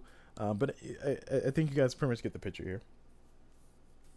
So that means that if I want to successfully commercialize a card, I need to have viability. That is one of the requirements before I can commercialize. And I do have viability from the perspective of the human progress play for this card specifically, which is an orange card. So if I want to successfully commercialize a card, I need to have it syndicated, and I need to have viability. Those are the two requirements. Well, I need to have it syndicated, I need to have viability, and I need to have an employee on the hand side, the maker side, of the sphere that the card exists in. So those are the requirements. And then I have to pay the barrier costs, and then I get to do the work and all this stuff. Okay, cool. All right. The other place you can check for viability is on card abilities. So if I have a cube syndicated on this specific card, this card's ability gives me viability for orange. Now granted, I already have viability for orange because of the human progress play, but I can use this specific card's ability as viability for that too. So once again, card abilities can also give you viability if they say something like blue is viable for you, gold is viable for you, or orange is viable for you. Speak of the devil, there's the gold is viable for you card. So if I had that card syndicated instead, then I could have viability for yellow. So that's a pretty nice way to get viabilities. And the other two ways are by having patents. So by having patents, so this is where patents come in. So if I had patents of this kind of arrangement here, I, as the pink player, have orange-green viability, which is also the same as green-orange viability. And I also have orange-blue viability, or blue-orange. And then I also have green-blue viability as well. If I had this situation going on, then I also have green-green viability. And as you can see, having patents allows me the ability to have viability as well. Also, it gives me the ability for having money. And let me fix this here. And the last place to check for viability is in a place called your think tank. So let's bring this card a little bit more center here. If you look down here, you see that there's this spot that says think tank stack. So your think tank is basically through the research action, you have the option of taking the card that you're researching out of the game and put it into your think tank. Your think tank stack is exactly that, a stack.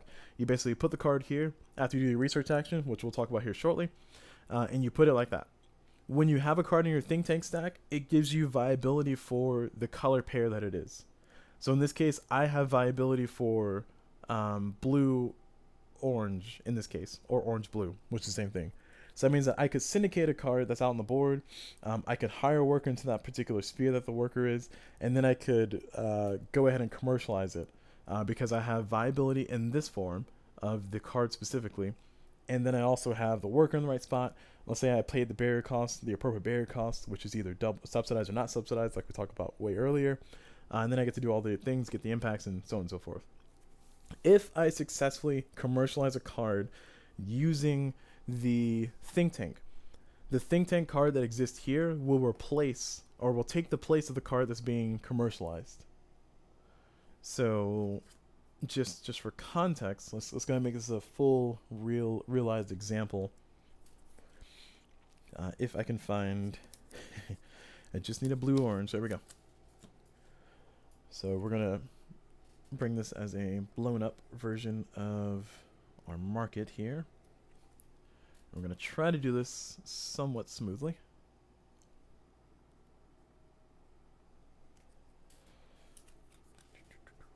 Do I have room for another card? I do. Cool.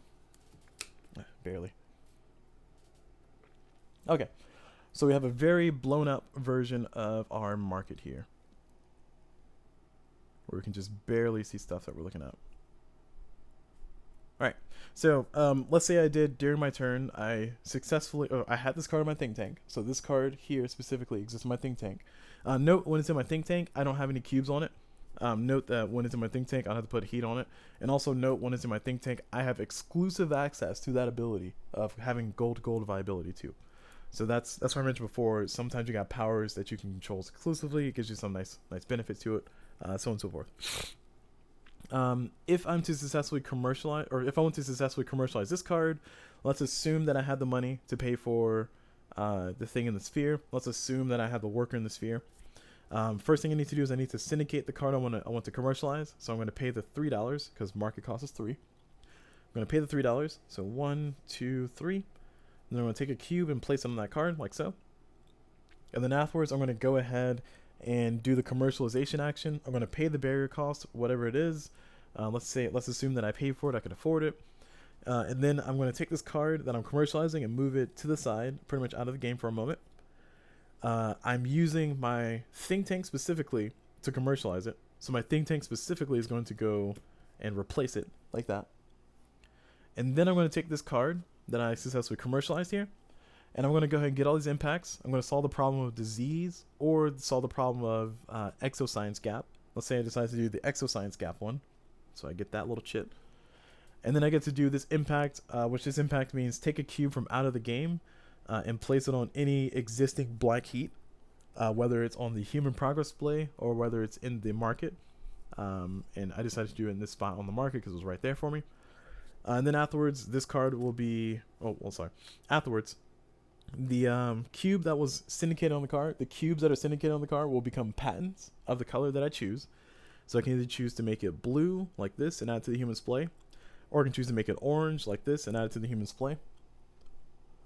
Let's say I want to make it blue, so I'm going to make it blue by doing this, and then I'm going to add it to the human Splay off to the side, and this cube that was here that was syndicated on it becomes a blue patent. If my opponents had cubes on a card that I successfully commercialized, they also will get to make their cubes the same color patent. It's not optional, so they'll become patents. So that's why it's sometimes beneficial to also syndicate cards your opponent has, because it might give you a patent that you want.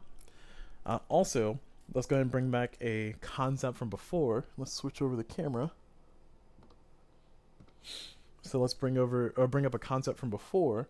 If I were to do the commercialization action from a utility specifically, I would not get the benefit of patents. That can be beneficial because that means that your opponent, if they had cubes also syndicated on that card, they do not get patents either.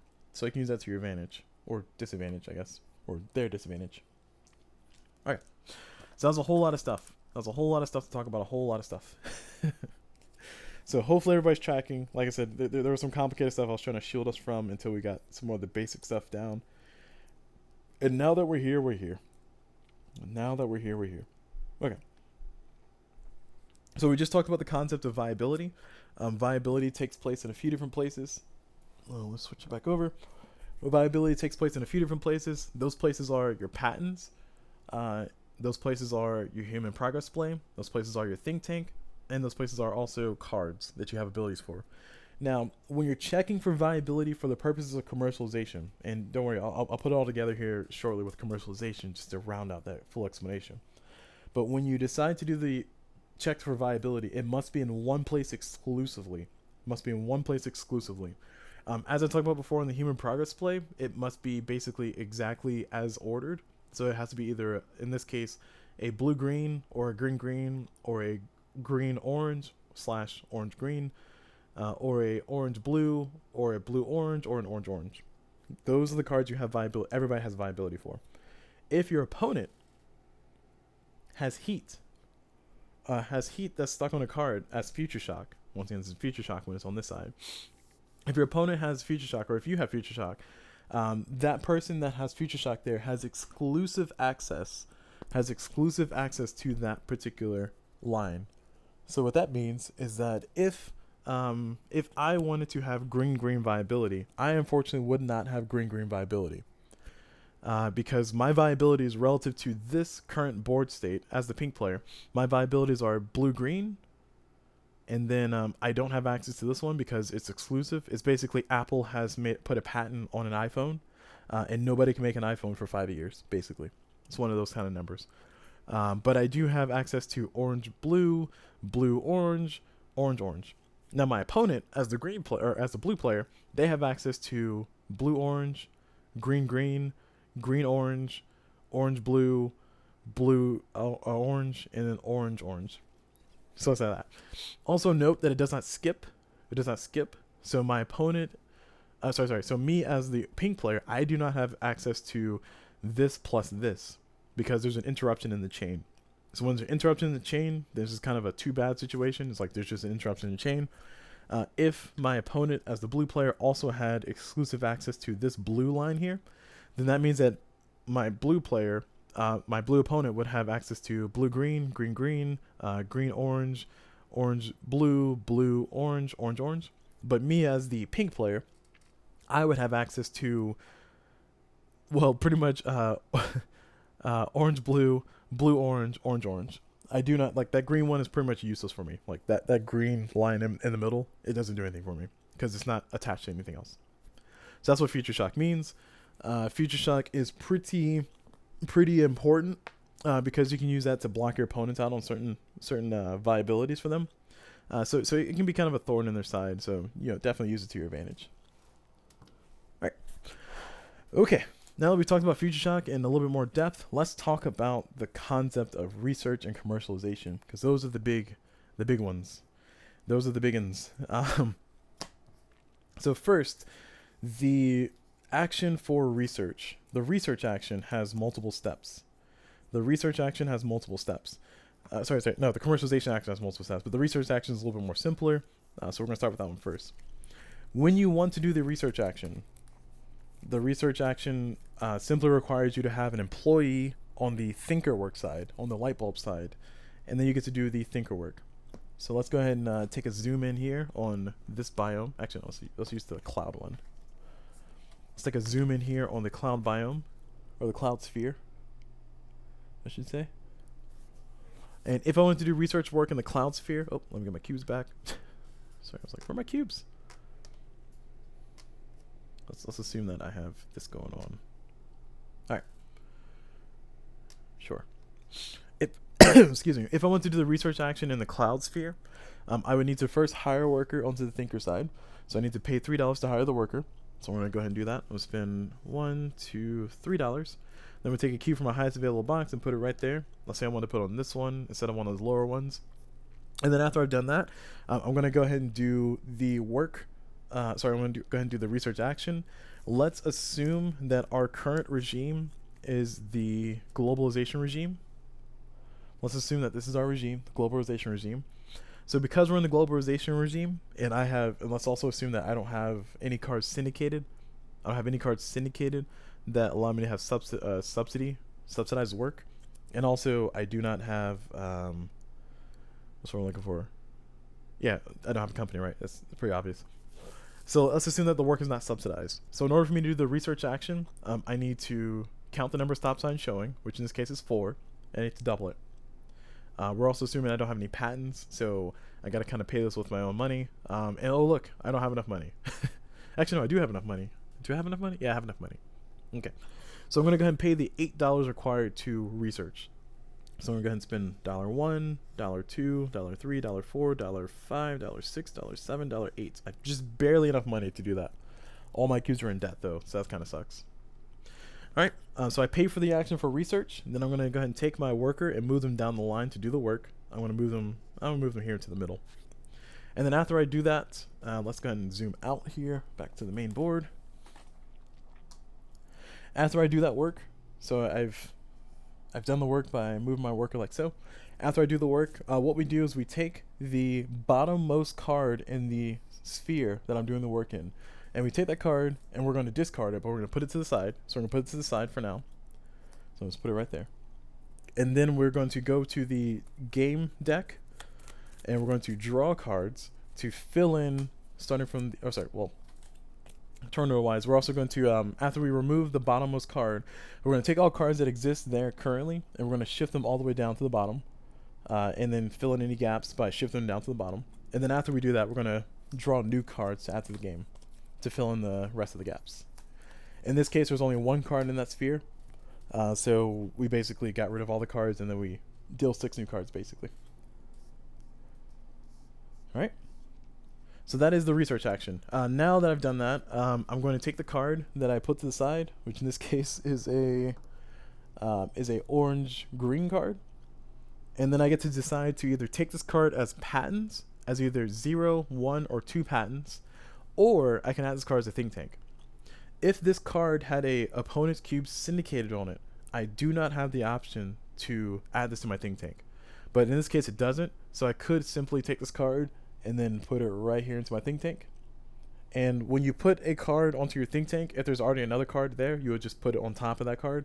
The card under it is deactivated, and you don't have access to it until you get that think tank card that's on top of it off of it, which we'll demonstrate that here shortly.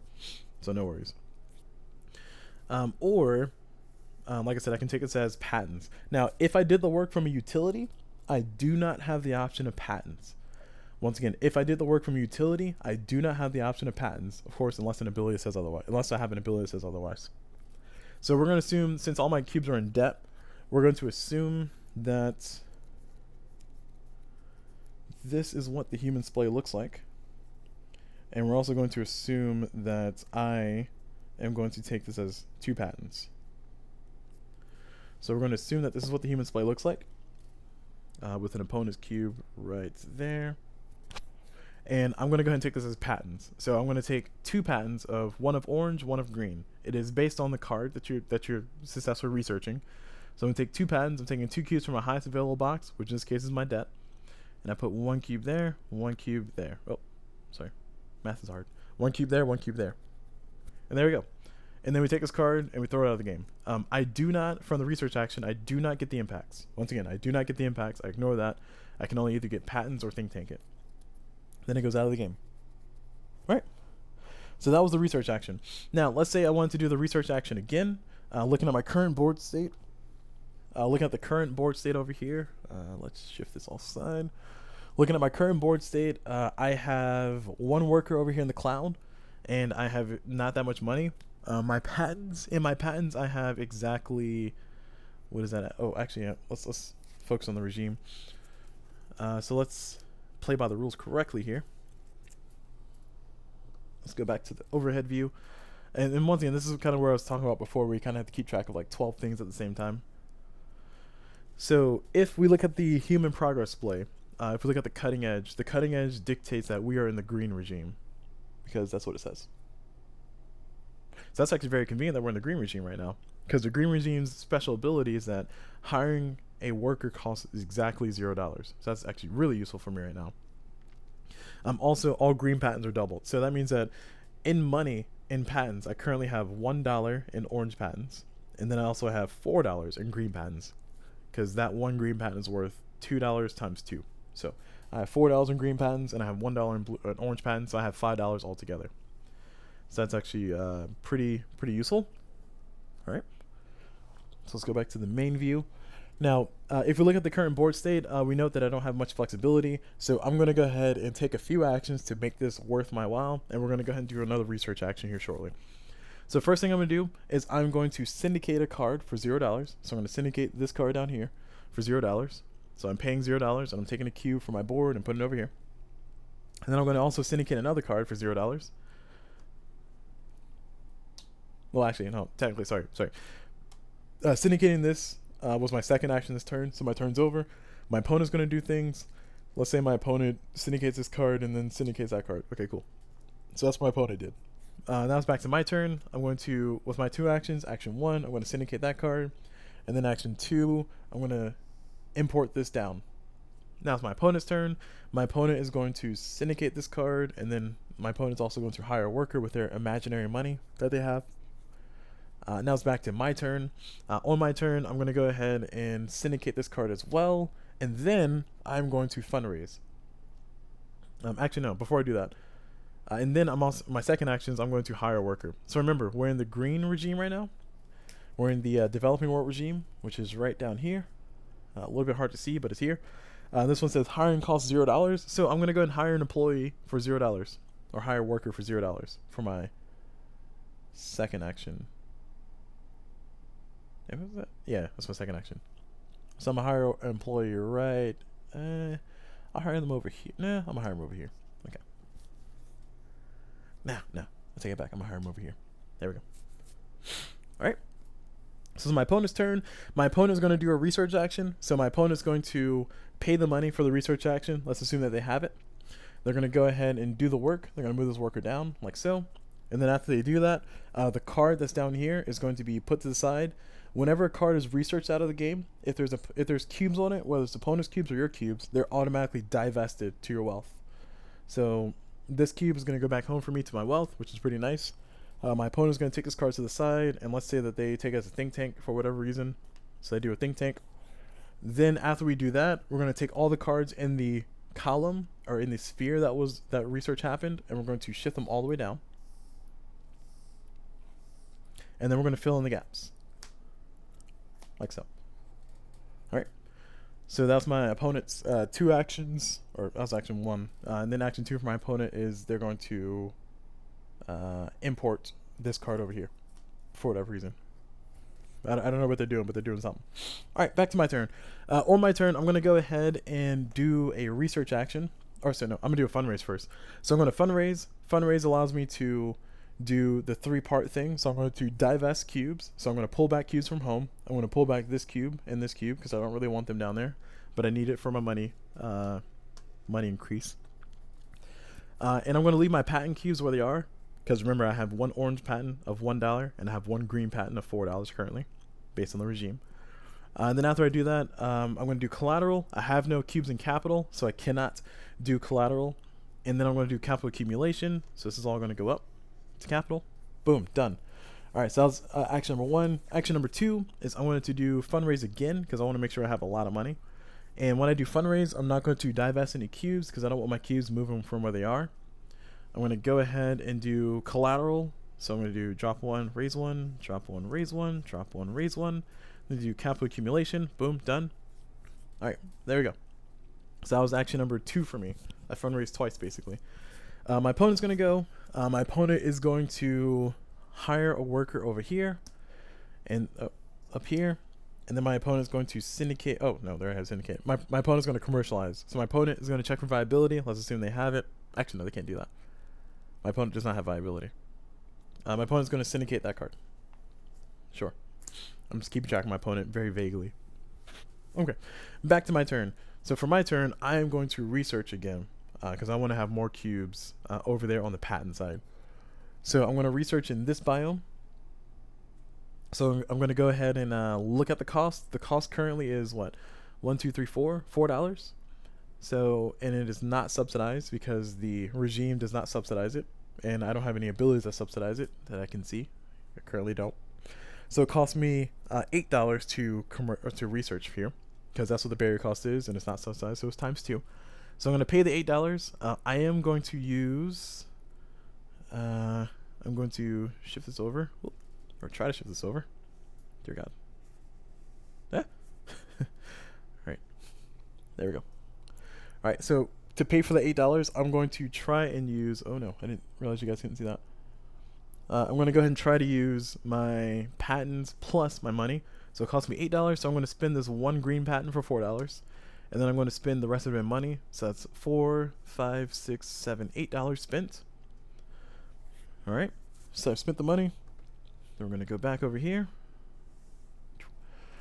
And we're going to do the work. So I'm going to take my worker and I'm going to move them. I kind of hate that the blue player is there, but you know, that's kind of how the game goes. I'm going to go ahead and move them down to this utility because why not? Actually, no. You know what? I'm going to move them down to unemployment right there. Yeah, they're going to go to unemployment. Then we take the bottommost card in this card. We take the bottommost card in the sphere, which is this exoskeleton card. We bring it to the side, which we'll put over here for a second. And then we take all the cards in the sphere that still exists, and we're going to shift them down, filling in any gaps. And then we're going to draw new cards, which in this case is just 2 more, and fill in spaces. And that's the research action. And now I get to decide what I want to do with this card. So I can either take this as a think tank card, or I can take it as 0, 1, or 2 patents. So I'm going to take this card as 2 patents, just to kind of hammer home the idea of patents. And actually, no, I'm going to take it as a think tank, JK, because I want my money to stay where it's at. I'm going to take this as a think tank, so I'll put it right there. So trust me that it's there in my think tank. A little cramped on this board, but there we are. And that was my first action. So my second action, I'm going to hire that worker again. So when you hire workers into a sphere, if the worker is currently unemployed, you can use that worker to be hired into the same sphere. So let's say in this case, I want to hire that worker back into that same sphere, which I don't really know why I want to do that, but I'm going to do it. So I'm going to hire this worker right there. Okay, cool. Well done. Well done. And then we kind of just keep going. So that's the research action. So in that research action, we saw a few different phases of it. Part one is we saw that when you research a card, that's the only card in the row, you fill in with brand new cards, and then you get to your patents, which is pretty nice.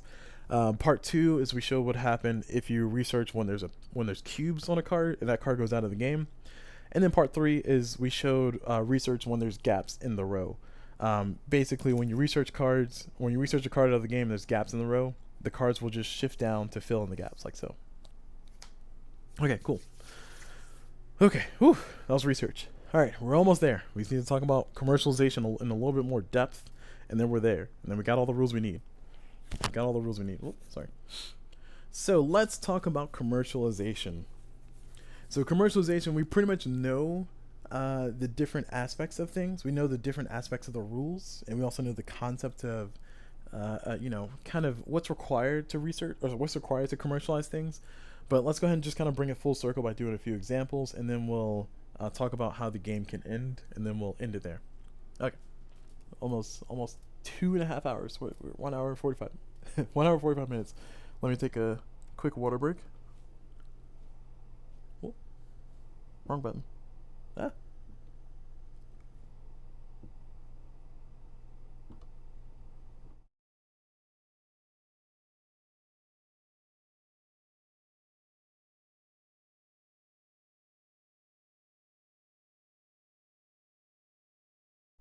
Okay. All right, we're back. So, for the last action of commercialization, let's go and walk through these steps. So let's say my goal is to commercialize some card that is orange-yellow. Well, too bad. There's exactly 0 cards on this board that are orange-yellow. So great example I picked. I know. I'm pretty good at this game, I promise. I don't promise. I'm actually pretty bad at this game. But looking at the current board state, let's see what I can try to go for. So if we let's bring this from here down to here. This is actually a good spot for it over here. Oh no, I can't do that anymore because my think tank's in the way. Curses. Alright, sure, let's put this way over here. Alright, so this is the human progress Splay.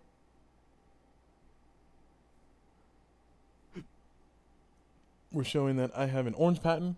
The blue player has exclusive access to that green one for whatever reason. And then I have a orange-yellow think tank over here. So I have an orange-yellow think tank over here. Alright, so I want to commercialize a card. I don't really care what card it is, but let's go and commercialize so we can get through this one. Let's say I want to commercialize this one up here. Because I have viability for it in the human Splay currently. There's blue-green viability for me, and that's it. So I can do a blue-green card, and that's probably the only... No, there's two. Oh, these two over here. Oh, that's perfect. Yeah, I'm going to go for this one. This one's a nice one. Oh, right there. So I'm going to go for that card. So let's say it's my turn. I have 2 actions. Action number 1 is I'm going to syndicate that card for $2. So I'm going to go ahead and spend the $2. $1, $2. Cool. And then I'm going to take a key from my highest available box, and I'll put it right there. Done. And then after I do that, I am going to go ahead and... Yeah, I think I can commercialize it right now. So I'm going to go ahead and commercialize it. I have $6 on my board. I have $1 in patent. And that... Yeah, so I can afford it. So that comes out to 8 total. Because I have $6 on my board. And then my patent is worth $1. But it's divested to wealth, which is going to become another $1. So I have exactly $8 left. Or sorry, I have exactly $8 to do this. So I can do this is what I'm trying to say. So let's go and walk through it. I'm going to commercialize this card. First thing we check is, do I have viability? Yes, I have viability. I have blue-green viability. All right, and I'm using the human Splay, so I'm not going to change anything else. The next thing we check is from that viability. Oh, sorry, after we check viability is what is the barrier cost? The barrier cost for me is going to be 1, 2, 3, 4, so $8. The next thing we check is, do I have a worker in the right spot? Yes, I do. I have a worker right there in the correct biome, so we're good. And now I pay the money, so it's going to cost me $8. So it's going to be $1 generated from patents. So I'm going to divest this $1, so $1. And then $2, 3, 4, 5, 6, 7, 8. Pretty expensive, but worth it. maybe not. I don't know. We'll see. And then after I pay for it, I'm going to go ahead and do the work. All right, going straight to unemployment. And now that I've done that, We're going to take this card that I commercialized. We're going to bring it over here to the side. Okay, let's bring it up here, I guess. We're going to bring it up here to the side where it says blue-green. And I'm going to get this impact, which this impact is to simply remove a cube that's in the that's pretty much in the future shock area. So I'm going to remove it. I'm going to remove this blue cube. So it's going to be divested to that opponent's player board. And the next one is I get to solve the problem of slums. So I will solve the problem of slums, and I will claim that over here. There it is. So it's right there on my card. So you can kind of see through it now. Pretty cool effects. Pretty cool effects. I agree. I agree. And then after we do that, I'm going to go ahead and get a cube from out of the game and put it into my wealth. There we go. And now I get to decide, do I want this to be a blue card or a green card? I want this to be green because I want to stay in the green regime right now. So I mix a green card. And then my cube that was syndicated on it becomes a green patent. Boom. Done. There we go. So that was one commercialization round. Now let's go ahead and fast forward our example here. Let's say it's my turn again. Let's say that this is what my money state looks like, where I got some nice cube action going on over here. I got some patents laying out over here, and I got a syndication of a card of this magnitude right there. So let's say that this is what the board state looks like. Oh, let's also say I have a company here, right there. Cool. So let's say this is what the board state looks like. It's the start of my turn, and I want to commercialize that card. So I want to commercialize this card of Neogen Farming. So in order for me to commercialize this Neogen Farming card, I need to have yellow-green viability. I do. I need to have the card syndicated. I do. I need to have a worker on the correct side. I don't. JK. Now I do. we're just going to pretend I had that correct. We're just going to pretend I had that correct. My bad. I do have a worker on the correct side. And also I need to pay for it. So the cost is the barrier cost, which in this case is 1, 2, 3. Note that companies or player discs will cover up that barrier permanently. So it's nice to have companies on there. So the barrier cost for the cloud sphere is 1, 2, 3. So it's $3. And it's not subsidized currently. So it's going to cost me $6 to successfully commercialize that card. Now, the reason I'm doing this example is because when I'm checking for when I'm doing viability and using patents specifically for viability, I am not allowed to use those patents that I'm using for the viability as money. So as useful as it will be for me to get the $6 straight from the green patent, I need to use that green patent currently to count for that viability. So that means that these two patents are pretty much locked in place for right now, and I got to find the money somewhere else. So I got the $6. I can afford it. I'm going to divest this one patent for $1 because the blue only has one in there. It was a blue patent. And then I'm going to get the rest of my dollars over here. So I'm at $1, $2, $3, $4, $5, $6. So I spent $6. Now I can do the work.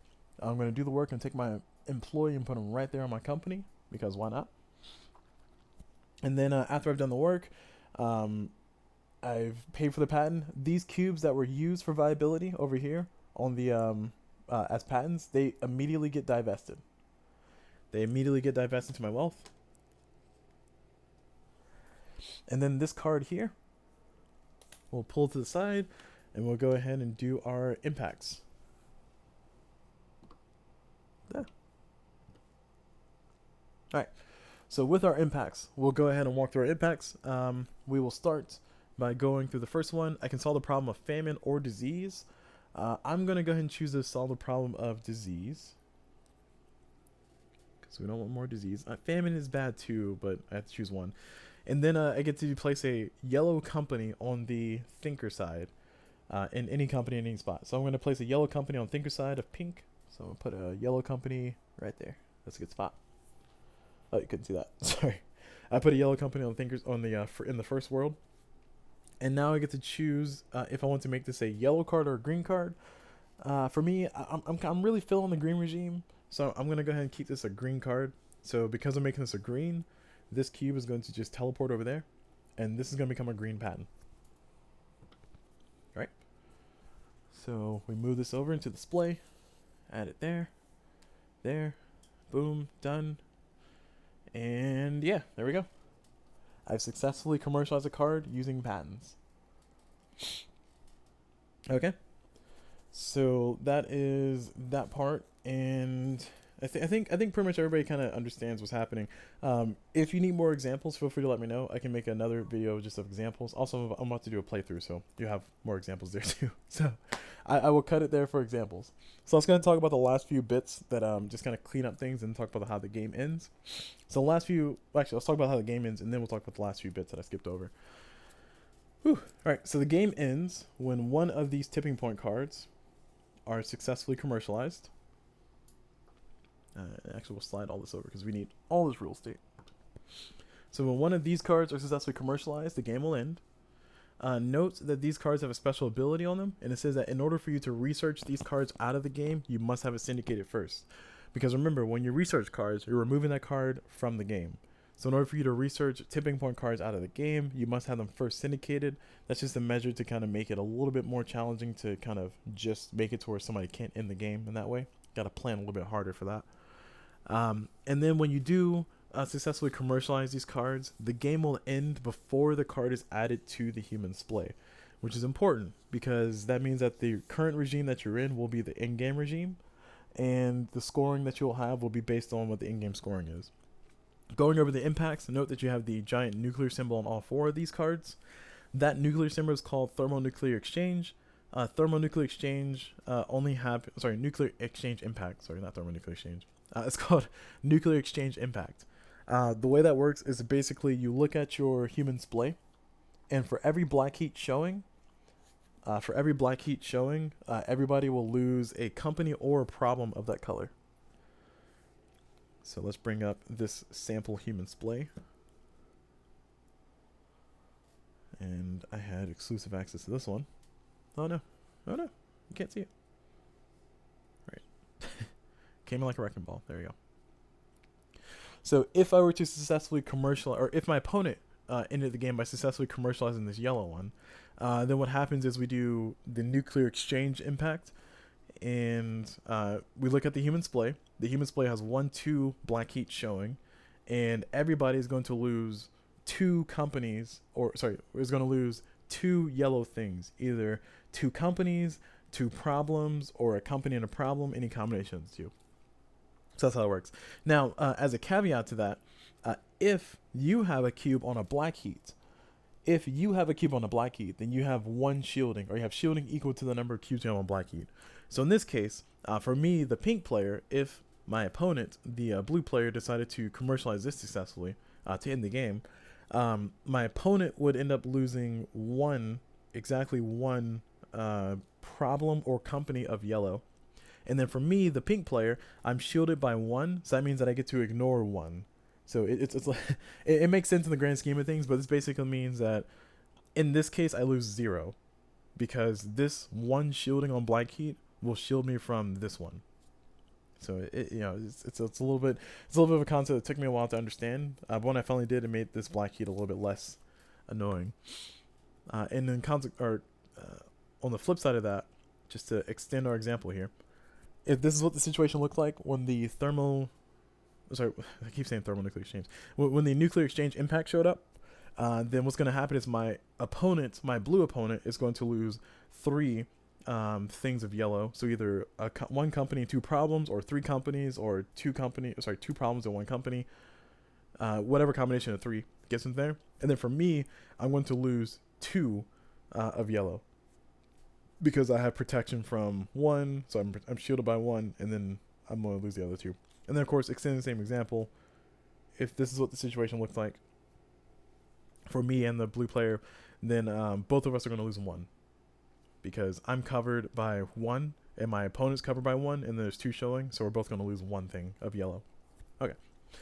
So that's what the nuclear exchange means. It was initially confusing for me, but it's because I didn't pay attention to it. And it doesn't show up often, but when it does, it's kind of annoying. And that square with a question mark, that basically means get a problem of your choice from any sphere. Pretty straightforward. And then this symbol here means the game ends. That's what that means. So that's it. All right, so the other way the game can end in scoring is on the paradigm shift. Paradigm shift is when there's 5 cards of the same color. When there's 5 cards of the same color in the human progress splay, At the time that the 5th card is commercialized and added to it, the game will end immediately, and scoring will be based on who has cubes in the human splay, which is called Future Shock. So let's move these out of the way. And let's get our human splay back up here. So we're assuming that in this particular context, the green is what ended up into the game. Oh no. This is very fiddly with the sleeves. I didn't realize it was going to be this fiddly. It's already fiddly to begin with, but now it's like extra fiddly. Alright. Oh no, there's like a giant glare. Ah! The camera things. That's what happens when you want to do it all in one shot now. Alright. Okay, there we go. That's the best we got. Okay. So what this means is that basically, if the game were to end in a singularity, is what it's called. If the game's to end in a singularity where there's 5 colors of the same in the human splay, then we score the game based on Future Shock. So it doesn't matter how many problems you solve, doesn't matter how many companies you have, doesn't matter what you got. All that matters is who has the most Future Shock. In this case, I, as the pink player, have the most Future Shock. Now note, it's not just white heat, it's not just black heat, it's both. So Future Shock is both of them. It's just that the black heat is very unique in that it helps shield you from nuclear nuclear exchange impact. So that's kind of how that goes. Another thing to note is that in the event of a tie in any of these circumstances, the tiebreaker is money. Whoever has the most capital wins. And then if everybody's tied on capital, whoever has the most wealth wins. And then if everybody's tied there, then the rulebook says it's a shared victory. But I always say in the case of that, whoever plants a tree first will be the one to win. So, yeah, take it or leave it as a rule. Take it or leave it as a rule. And then the last way for the game to end, next last way for the game to end, is in plurality scoring, which is this. So the way plurality scoring happens is it's the last card on the deck. If the last card on the deck shows up in the game and it is successfully researched out, now note you cannot commercialize this card, but if it is successfully researched out of the game, then you score based on, everybody gets 1 victory point per problem in their in the dominant sphere, and they also get 1 point per problem in their hidden sphere. But also note, if the game ends in plurality, there's nuclear exchange impacts for all 4 biomes, so that can be pretty devastating, and then make the scoring a little bit touchy if you don't have enough black heat. So be careful with that. Be very careful with that. And then the very last way for the game to end is by having a 5th company be placed. So remember, everybody starts the game with 4 companies, like so. And if you're ever commercializing a card that gives you a company like this one here, if you're ever commercializing a card that gives you a company like that, and it allows you to place a 5th company, you just win the game immediately. It's called a Tycoon victory. It's actually more common than you think, and it's a little bit hard to fight. One of the direct ways to fight Tycoon victories is by having a brackish startup. A brackish startup is a specific type of company startup. So as you can see on these ones, if I commercialize effective robotics, then I get to place a yellow company on the thinker side. I get to place a company of yellow. Well, I get to place one of my companies on the thinker side of the first world biome. I think that's what I'm trying to say. All right, let's go with it. It's getting late. So because this one has a name on it, though, that means that if an opponent has a company there already, so if my blue opponent has the Cynicism company already, and I successfully commercialize this specific card, and this specific card allows me to place a yellow company on Cynicism, because it is directly named, I can kick my opponent off of it and then put my own. That's the only way you can do that. Now, if my opponent had this company for fiduciary media, and I successfully commercialize this card, it allows me to take over the Cynicism. I can choose, theoretically, to put it here or to another thinker side, but there's only one other spot, so I literally only be able to put it there. To give ourselves a little bit more of a better example of this, we're going to use the green card here. If my opponent had a company on women's health here, and I successfully commercialized this one, the full transparency governance, then I could put a company on corruption to overtake it, or I can put it on any of these other hand sides. So I can put it here if I wanted to. I don't have to follow the name, but if my opponent had it on the name spot, then I could use my own company to kick them off, and then put my own there. So that's what's called a brackish startup. That's kind of the only way that you. Oh, that's one of the main ways you have to kind of combat people getting a Tycoon victory. Otherwise, just kind of stops them getting a Tycoon victory altogether. Just commercialize before they do, kind of deal. All right. So that is how the game ends. We talked about commercialization. We talked about all the actions there are to talk about, and we're still at 2 hours. Oof. All right. So let's go ahead and bring it back to the full screen. Oh, let's not do that again. Let's go ahead and bring it back to the full screen, and then we'll talk about these final things. So, as you can see in this game, it has a lot of moving parts, and I actually adore the game because of that. It's actually kind of it's very straightforward and simple. It's just, as mentioned before, you have to know a lot of things at the same time to be successful, to do well. So after you know everything, though, after you kind of have the idea of what levers you can pull and how things kind of interact with each other, because this game is very intersectional as far as its mechanics are concerned, it does make it to where it's a very unique puzzle to solve, and it's an active puzzle because your opponent is trying to do things to mess with the puzzle, and you're trying to do things to mess with their puzzle, and then you're just going back and forth with the puzzle, and then sometimes you have this grand plan in your mind, and everything's going great, and then all of a sudden your opponent does that one thing that just messes you up, and you have to kind of readjust and readapt and shift and become, a little bit more, what's the word I'm looking for? A little bit more flexible in your plans. So that is pretty much the game. It is a lot of rules. It is a game that takes forever to teach. It is a game that I usually get away with teaching in 90 minutes, mainly because after the 90-minute mark, either people's eyes are glazed over, or we can just we have enough concept that we can play and teach at the same time. And that usually helps speed things along. But if I'm doing a fully comprehensive, talking about all different concepts and aspects of things, this is where we end up. With a 2-hour and 7-minute video talking about things. And yes, I will continue to quote the time because it is a game that takes forever to teach, but it is a game that I think is worth learning how to play. Because kind of once you know how to play this one, you can almost directly jump into some of the other games in the Pax series. Not all of them, but some of them. More specifically, you can play this game and then jump almost directly into Pax Emancipation, which is kind of similar to this game mechanically with the whole store thing and the viability stuff, but also kind of not. Also, if you've made it through the entire video, thank you very much for watching, of course, and congratulations. Give yourself a pat on the back because you've made it through this entire flowchart, which is basically a 2-hour seminar, as you can see, on how to play this game. All right. So, final talking points. The in-game conditions are always in flux, so keep that in mind. The cutting edge is important to keep in mind when you're trying to decide what to go for in your commercializations and viability. If you're ever confused about what you should be doing goal-wise, it is a short-term, what's the word I'm looking for? Short-term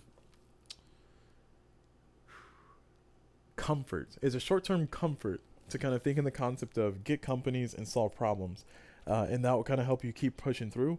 But once you start to play a game more and more, once you get used to the mechanics and get used to what the board states look like, you'll find that really in reality you have to assess the board state just about every turn to figure out what you need to do. Because sometimes the good idea is to go for, try to ultimately go for a Tycoon victory, or a good idea might be to just get a bunch of Patens because there's just so many things that can help out.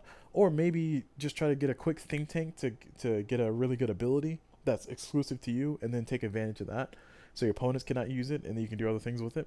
Or even if you see your opponent's in complete debt, if you see your opponent has used all their money and they have $0, you can just start importing cards away from the $0 row, which makes it really hard for your opponent to recover. But also keep in mind that because you're doing that, you're actively not progressing your own goals. So that's like one of the things I love about this game is because it's so action point oriented, because you have to continuously spend your action points to do things. You have to balance the thing of like, okay, do I mess with my opponent or do I go ahead and progress my own goals? Because I can do these things to mess with my opponent for sure, and they'll have a hard time. But by virtue of doing that, I am no longer progressing my own goal. So therefore, I'm running into like kind of my own stone wall. So, it's great. It's great. I love it. Anyway, so that's enough of me about that's enough that's enough of me waxing poetically about this game. I'm gonna go ahead and end this video there. I will go ahead and do a playthrough. It may not be up immediately, but it will be up eventually, and I'll do a full playthrough of the solo playthrough and also talk about the rules in that at the start of the video. But otherwise, thank you all very much for watching this video. Thank you all very much for sticking with me. I'll try to make sure to put it in the chapters so you can jump to the parts that maybe you want to know more about. And hopefully I've talked about everything kind of completely and not very sporadically and spread out. I probably did. Yeah, I know me. I probably did. But at any rate, thank you guys very much for watching. Hope you guys enjoyed it. And as always, I will see you all whenever.